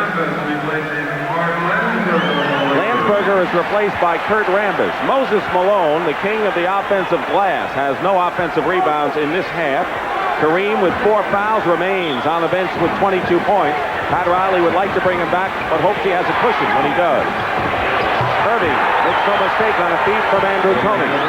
And a 5-point game, 95-90. Philadelphia's closest was 82-78. So they're very much in this with a lot of time to go, believe me. We'll have a foul. Ivaroni, and if it is on Mark, it's a 6th, and he's out of the game. He's gone. And he had a couple things to say to the referee about the smog alerts they've had here in L.A. this last couple of days. 4 points, 3 rebounds, and 2 blocked shots, and Billy Cunningham now has to play without the man who starts at power forward for him. That means Clement Johnson has a bigger role for sure the rest of this game. 6 fouls and you're out of the game, so we can look for Clement Johnson. Or Bobby Jones. Yeah, well, Jones is going to go in there and team with Julius Irving, and that's a combination that's worked very well for him. Well, what Billy Cunningham was trying to do was get as many minutes as he could out of Mark Ivaroni. He put him out there. He knew he had 5 fouls. And every minute was a bonus. Jamal Wilkes, guarded by Bobby Jones. McGee, look at the Philadelphia defense. All over the Lakers with plenty of time on the shot clock, though. Dwight Jones, loose ball. Jamal Wilkes forced that one up. And McGee keeps the ball for Los Angeles. Clint Richardson is on Magic Johnson. Malone just waiting for someone to come inside. He's on Rambis. Bobby Jones on a steal. 2-on-1 break. Clint Richardson and Bobby Jones. And now the Sixers are as close as they've been since the middle of the second period.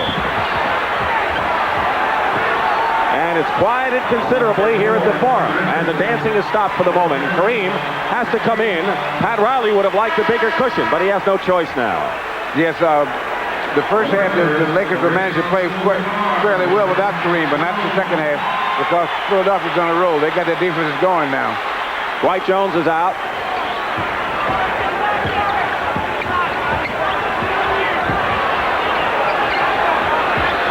This is the closest the Sixers have been since 36-34. Kurt Rambis.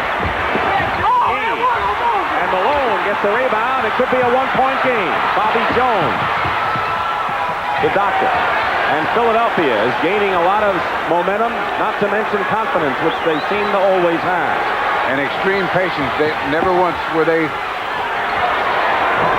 Richardson misses. Chance to bring it to 1, and the Lakers. No matter what the Lakers lead, they never lost their poise.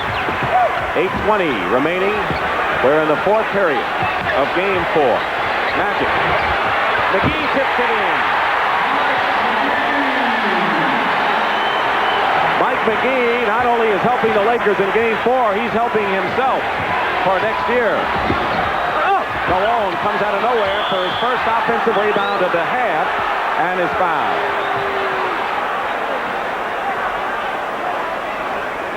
Number 32, Magic Johnson. Now, here's the kind of play that Bobby Jones has been making the whole series, the whole playoff. And pass, way to run a two-man fast break. Just touches the ball. It's a touch pass for Bobby Jones for the most part. Well, what you want to do is get the one defensive man out of step so that he can't guard either one of you. He's just in the middle then. Magic committed the foul, his third, and Moses Malone. This is the second. 97-93 Lakers. Under 8 minutes to go. Fourth period. LA must win to survive and stay alive. Kareem, foul. Basket will count.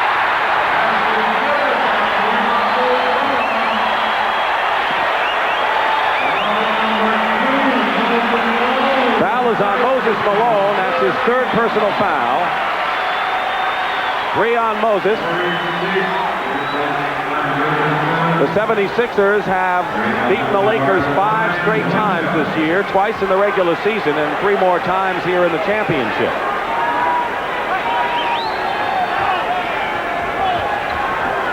Kareem has 4 personals and Moses has 3. Moses not in foul trouble.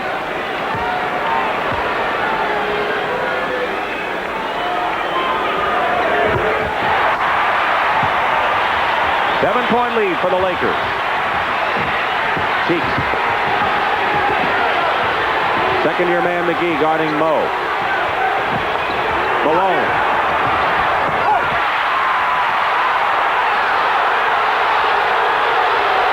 The crowd thought that Malone had fouled Abdul-Jabbar.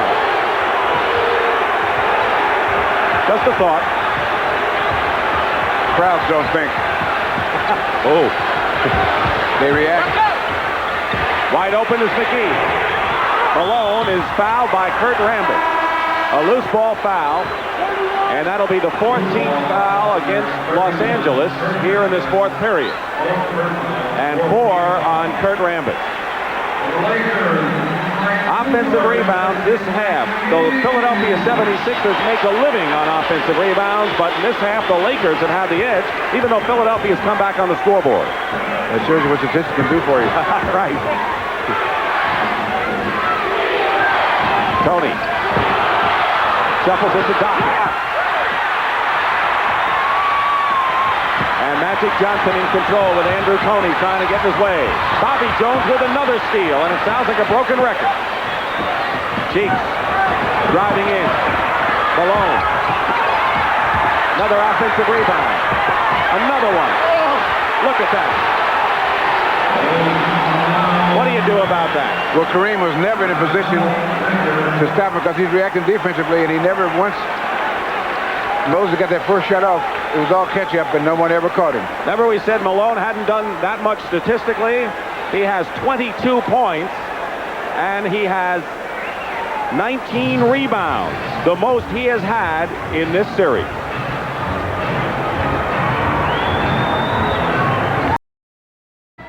Mazda SE5. Hi, I'm Norm Nixon of the Los Angeles Lakers. 500,000 Americans are the victims of a little-known disease called lupus. My mother has lupus. Lupus affects many parts of the body and can be fatal. It has many symptoms at the same time: pain in the joints and chest, fatigue, fever, rash, marked loss of hair. If you think that you have lupus, please see a doctor. For more information, contact the Lupus Foundation of America or a local chapter. The preceding message was furnished by the National Basketball Association. The Forum is rocking here in Inglewood, California. That's the story. 6:36 remaining in the fourth period. The Lakers trying to hold on, a lead by 5. At one point, they had a 16-point lead. It was 14 before that at halftime. Lakers have had it narrowed to 3. And Philadelphia obviously coming on, and Moses Malone has 22 points and 19 rebounds. And Kareem is the second high scorer for the Lakers with 25 points and 6 boards. The two great centers together there. Lakers, you saw them with the great edge in offensive rebounding because they're only shooting 32%, so they've made up for it with their work off the offensive board. Here's the alley-oop to Cooper. Doesn't work. Bobby Jones. And the Sixers trying to cut it to 3. Cheeks does exactly that. And Philadelphia is making their 4th period run now. Johnson. Wilkes. Moses, his 20th rebound of the ball game. He led the league with an average of 15 during the year. Tony. And it could have been one. Now, a bad pass. Kareem overthrew Jamal Wilkes as he hangs his head. What a game this man has played. Marvelous. He's doing everything he can. I know he wishes he had that pass back, though.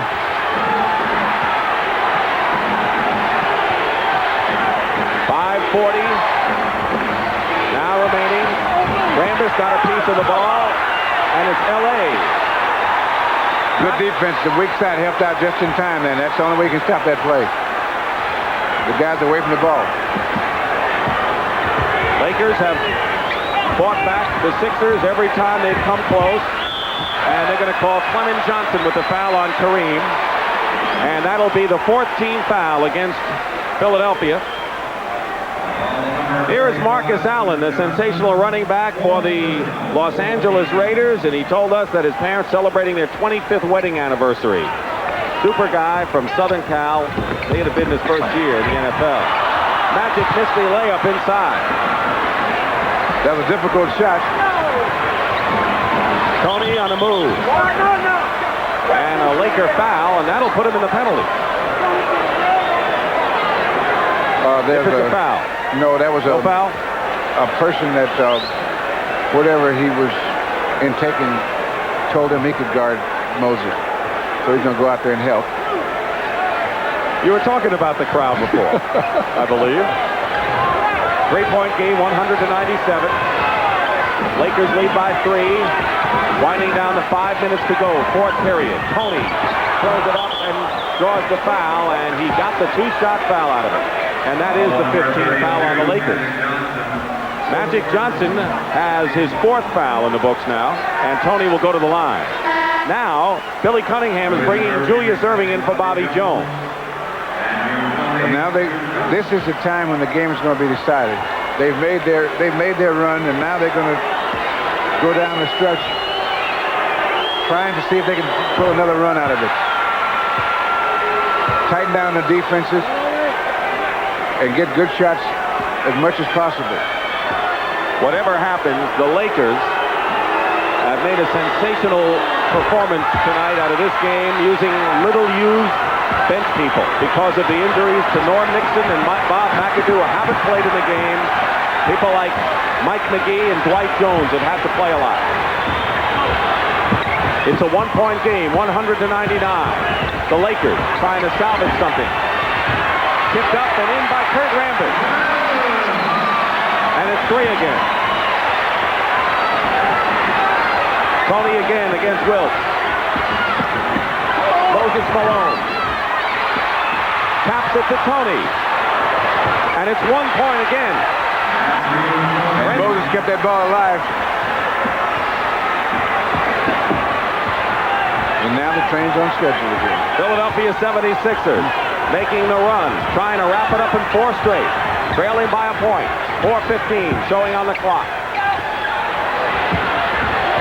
Kareem. And Malone spares the rebound with his reach, his 22nd rebound in the ball game. 4 minutes to go. Wilkes. Punching at Tony, punching at the ball. 5 seconds on the shot clock. Tony lost it, and Wilkes gets it back. Here come the Lakers. Cooper.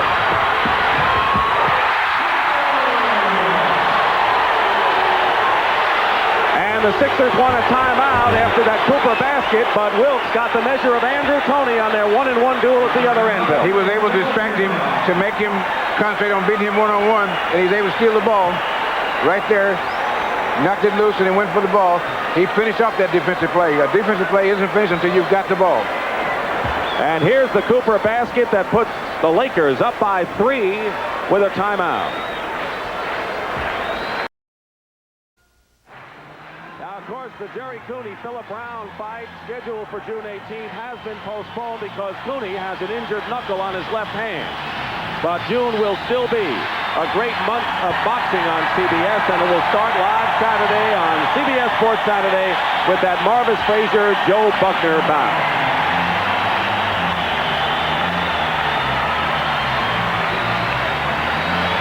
And Sports Sunday, of course, will air only if there is no Game 6 of this championship series.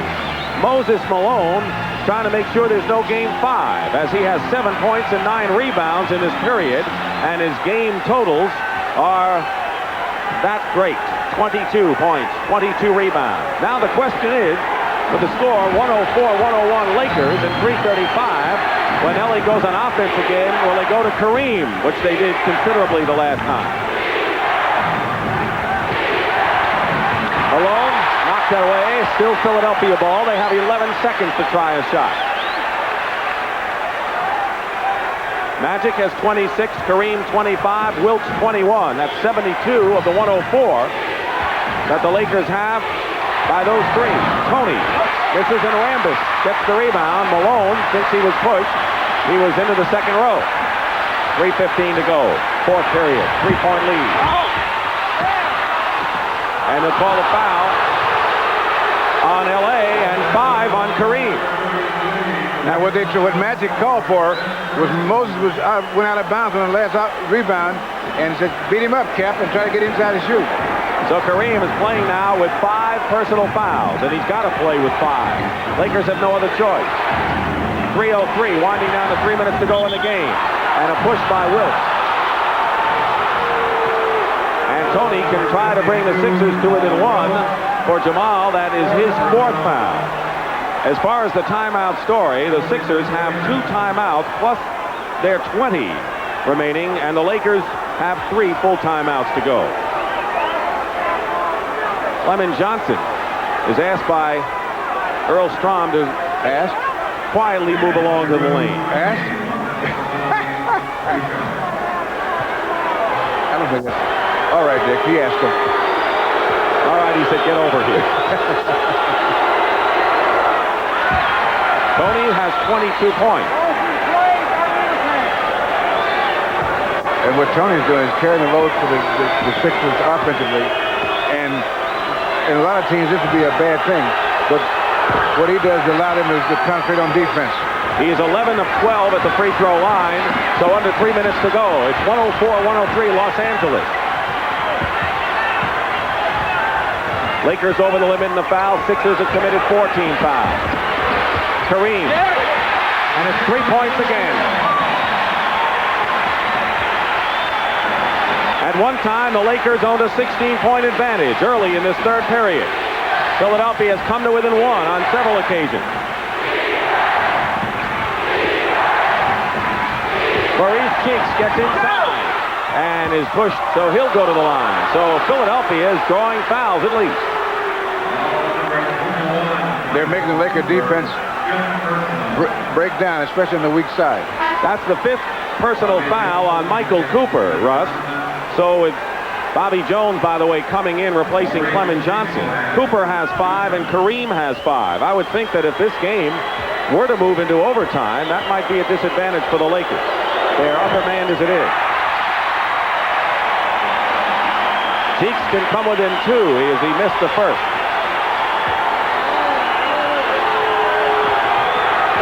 Ivaroni is fouled out for Philadelphia. But the Lakers have 2 of their key men with 5 personal fouls. And now the Lakers call a timeout. They have 2 timeouts remaining. And with 2:24 remaining in the 4th, it's LA 106, Philadelphia 104. Kevin, now what does Pat Riley do?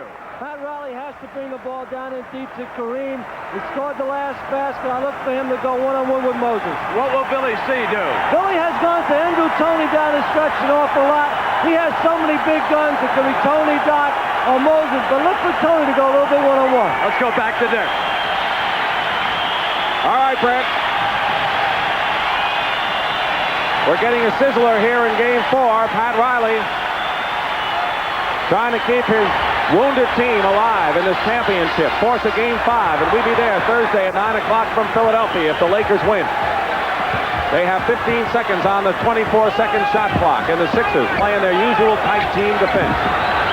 A big play and a tie. They've come all the way back from 16 points under 2 minutes to play. Our fourth tie against the Philadelphia Trap Rambus.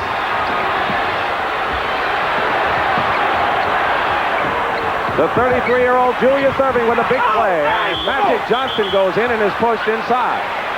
That's the 15th foul against the Sixers. And that's that team defense that they're playing the passing lanes, and Julius is as good at that as anyone. He and Bobby Jones are particularly good at that, playing in the passing lanes. That's how he came up with that steal. Bobby Jones, 4 fouls. Magic Johnson. 10 of 10 from the free throw line. Marty Aronoff, our statistician, keeping track, and now Magic misses at the worst time, you'd have to say. 1:44 remaining, fourth period. And the Lakers are up by 1. He has 27, does Magic. So does Kareem. They're the high scorers in the ball game. But now Philadelphia trying to take the lead with 1:35 now remaining. Bobby Jones. And this is the place they want to be. They think they can beat anyone going down the stretch. Julius gave up his dribble, guarded by Magic. Wilkes is all over Tony. Cheeks with 1 second, they don't get it off. The 24-second clock expired. Big defense by L.A., Russ. And the Lakers have to score this time down. You got to take advantage of that. When you can get a turnover like that, when they don't get a shot off, you've got to nail it down by scoring on it. 1 point lead for L.A. Cooper. In the... And the man who may want it more than anyone else in this forum, Julius Erving, has made the steal and the big basket, and on the feed has given Philadelphia 108-107 lead. And here's Billy Cunningham. He's putting in Clint Richardson. And the reason for that is after Julius either makes or misses the free throw, he wants Clint Richardson to put the pressure on Magic Johnson, bringing that ball up court. And Julius Erving will try to complete a three-point play. This is the first lead that the 76ers have had since 24-23 in the first period. And a timeout called for by the Lakers. They have 1 timeout left. And the Sixers are up by a point. CBS Sports Sunday, if there is no 6th game of this World Championship Series. Philadelphia leading by 1. If they hold it, they're the world champions in 4 straight. The timeout story, Lakers have 1 left with 59 seconds to go. And keep in mind that Kareem, along with Magic Johnson and Michael Cooper, have 5 personal fouls each. Ivaroni fouled out earlier for Philadelphia. And that's one of the things you notice Julius Erving, you know, he hadn't, as we talked about earlier, didn't have the numbers up there, but he has made a couple of key plays going down the stretch. And it's when you get them, right? It's like your block shots when you play with the Celtics. All right, the Lakers, if they needed to score last time down, Russ, I'm sure they need to do it now. 50 seconds. Magic, bottled up. Cooper, into Kareem. Got Malone and Cheeks on him. Foul. And if it had gone in, it would have been a 3-point possibility. Cheeks has some words for Earl Strom, who says, stop right there. For Maurice Cheeks, that is his 3rd personal. Andrew Toney comes in for Clint Richardson. We know why he's in. Every time there's a timeout, it depends on who's on offense and who's on defense. It's the substitution that Billy Cunningham would make.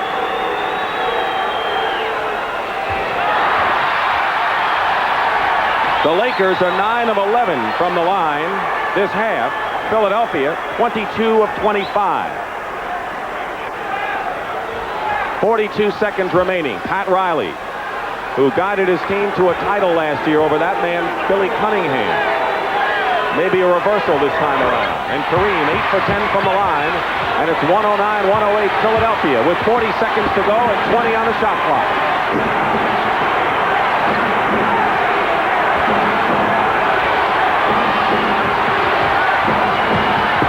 Julius with 10, with Magic guarding him.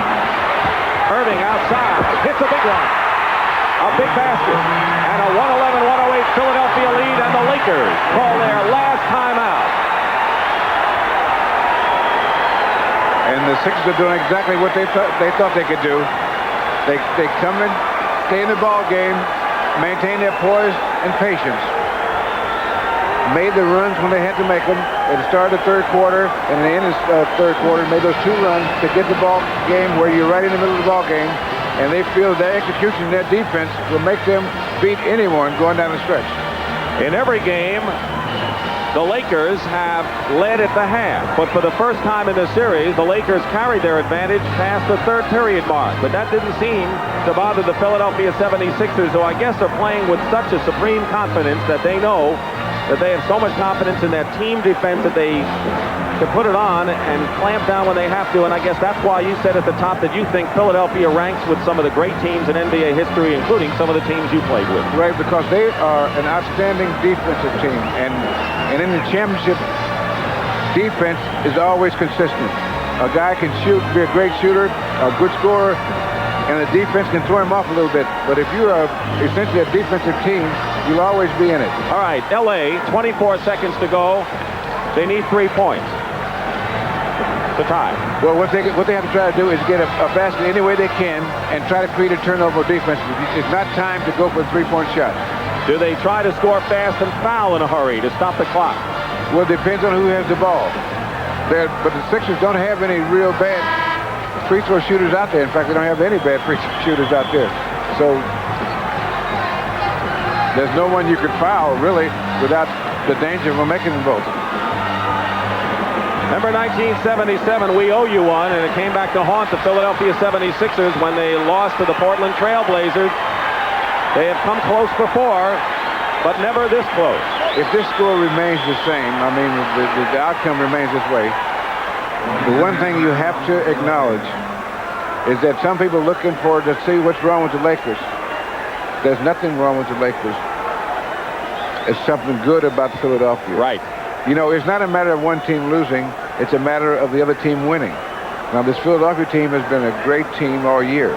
Now, if this lead holds up, is what I'm talking about, in that they've played great all year, and they've beaten the teams they had to beat, and they made the key plays everywhere, not just at home, but everywhere. Philadelphia used their 22nd timeout. They have 2 remaining. L.A. is out of timeouts. Michael Cooper will inbound. Sixers won that championship in '67 with Wilt Chamberlain, Chet Walker, Luke Jackson, Wally Jones, Hal Greer. 3-point attempt by Cooper, who's short, but it's last touched by Tony.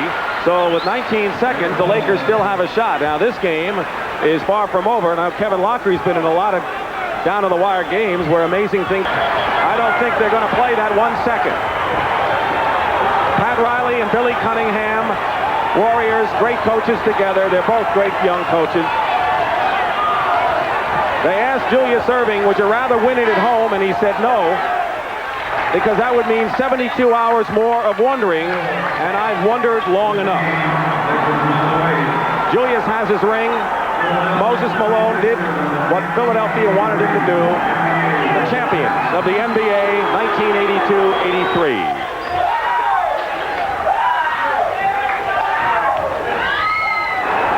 4 straight, only the 4th time in history. Golden State did it over Washington in '75, Milwaukee over Baltimore in '71, and the Celtics over Minneapolis back in '59. And now the Lakers. When I was a kid.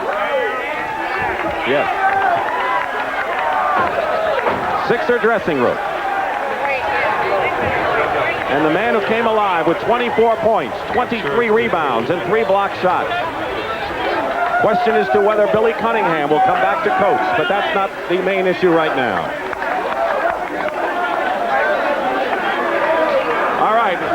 Right now, we're going to go down into the 76er dressing room to Brent Musburger. Brent, do you hear me? Doc, congratulations, Doc. How does it feel now? You've waited so long for that NBA championship. Well, 7 years is a long time, but it was well worth the wait. Doc, take me through those last hectic minutes. You scored the last 7 points for him.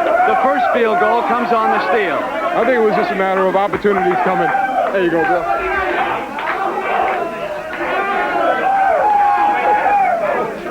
Being in the right place at the right time. They put so much concentration, I think, on Andrew and Moses. It just opened me up right at the end. Billy, did you think when you fell behind again that you could come back in this one? This team has done it all season, all year in the playoffs. The thing, we just didn't come out the way we wanted to in the second half. We just came out and played the ball we're capable of. Hey, Alfredo. Oh, how do you feel? Oh, I feel great, man. I had to go to the boys full quarter. Hey, I feel great.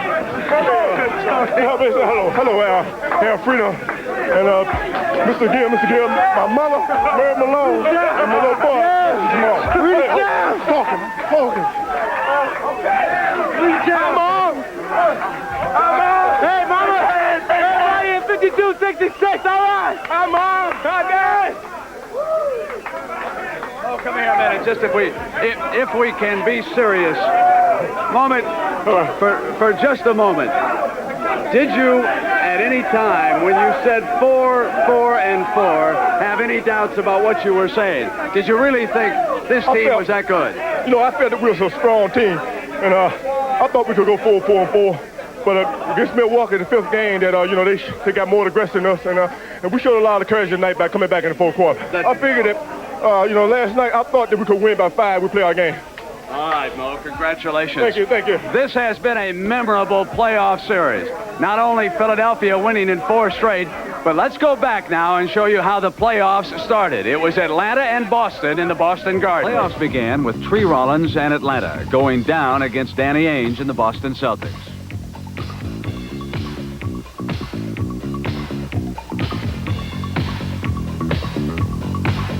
Ainge left, but the Celtics advanced. Bill Fitch then would take on Milwaukee. But it was to be the most embarrassing moment in playoff history for the Celtics. They were swept in 4 straight. Meanwhile, Moses Malone and the Philadelphia 76ers were going coast to coast against the New York Knicks.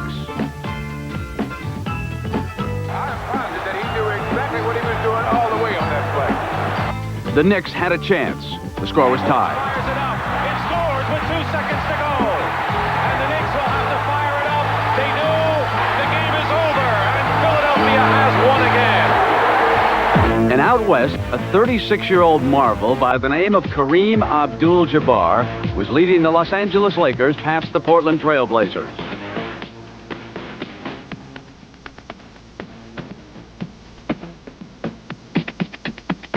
San Antonio was next for the defending champions.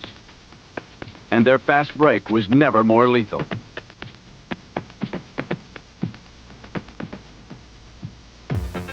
But Billy Cunningham and the Philadelphia 76ers already were putting together a tremendous defense. It sparked a 5-game victory over Milwaukee and Don Nelson. Then the championship began, and the 76ers continued to claw away on defense. And when they needed a big basket, they went to Moses. He had led them to the promised land.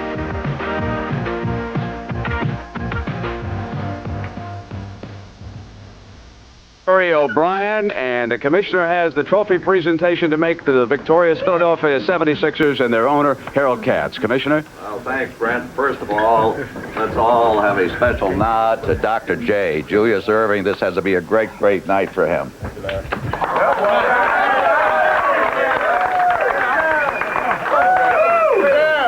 Moses, you look relaxed back there, Two great basketball teams, the 2 greatest teams in the world, played it out. And the world champions are here with us right now, the Philadelphia 76ers, the champions of the world. The entire team, the whole world. And so, to Billy Cunningham, their coach, the assistant coaches, the general manager, the entire team, and to my good friend, the owner of the 76ers, cigar and mouth and all the rest, Harold Katz, Yeah. I can't lift it here. Can't afford it. Into your permanent possession. That if you won this championship, you were going to step out as coach following this. How do you feel now? What are your plans? Right now, Brent, I can't think of anything. My mind is a complete blank after what we've just achieved and the way we had to do it coming out in that second half. I'm just going to enjoy this for a while, and then I'll sit down and evaluate it with my family and what direction we're going. There was a great moment for the Doc. The last 7 points there until Moses and Cheeks got the slam. What was going through your mind? I just thought it was a picture book story. You know, we've worked so hard and Doc's been so close. But I think what this team shows, and it should show everybody, That you have to stick with it. Sometimes you fail, but you have to be ready to get up and climb back up that mountain to make it. Well, I couldn't be happier for someone than I am for you right now and this entire team. You have struggled, and how you so deserve it. We're going to be joining Dick Stockton, Bill Russell, and Kevin Lockery in just a moment as we leave the victorious Philadelphia 76ers, who have won it in 4 straight. Replacement guarantee. Another reason you're in good hands with Allstate. Final score, 115-108, Philadelphia beating Los Angeles. And I'd like to know from you, Kevin Lockery, I know that you're good friends with Billy Cunningham. You have good relations with Pat Riley. Your view of what this means? There was no doubt in this series it was the defense of a great basketball team in Philadelphia. They're a type team right now. If they can keep their people together and the ingredients together, they could win a few in a row. This is a great team. Thank you, Kevin. Thank you very much for your work in the playoffs. And, of course, my partner, Bill Russell. Well, you know, as I watched this series unfold, more and more things that I saw, subtle things, made me realize what an outstanding team this Philadelphia team is. They, first of all, we all know now that they're a great defensive team. But they have subtle nuances that made them a good offensive team, and they did it off of their defense. And so they were an outstanding team and a pleasure to watch because as a person that played professional basketball, I enjoyed guys that do their work well and enjoy their work. And these guys worked hard, and they deserve every accolade you could give them. I think so. And when you talk about all of the money that these athletes make, and you look at Moses Malone, who makes all those millions, he worked harder than anyone. He set the pace on a ball club, as Bill said, that didn't change for him, and he didn't change for them. They embraced each other when he came over, and the Philadelphia 76ers not only are a team of outstanding athletes, but they're good people. If you go up and talk to every one of those 12, usually in a ball club you have disparate personalities, but in Philadelphia 76ers, they are a class outfit. They are down-to-earth, decent people, and I think they've shown that in their post-game interviews, and they have certainly earned their triumph, and masterfully coached by Billy Cunningham. So the monkey finally is off. Billy Cunningham's back. The Philadelphia 76ers have won the World Championship, and they did it in the most decisive fashion. 4 straight over the defending world champions, and that says enough.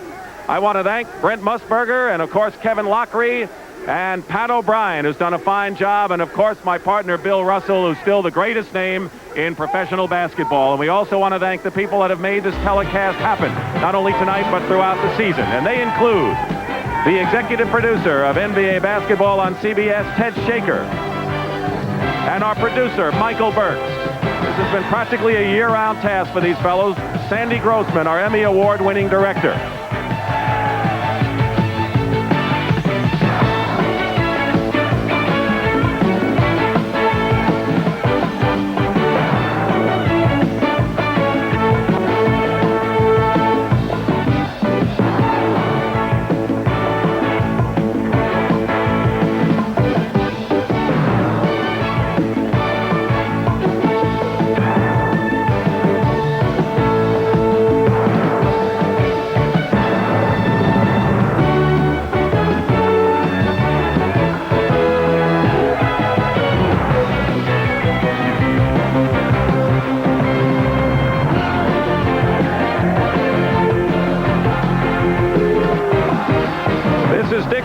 Thank you all for watching the NBA on CBS, and coverage of the National Basketball Association has been a presentation of CBS Sports.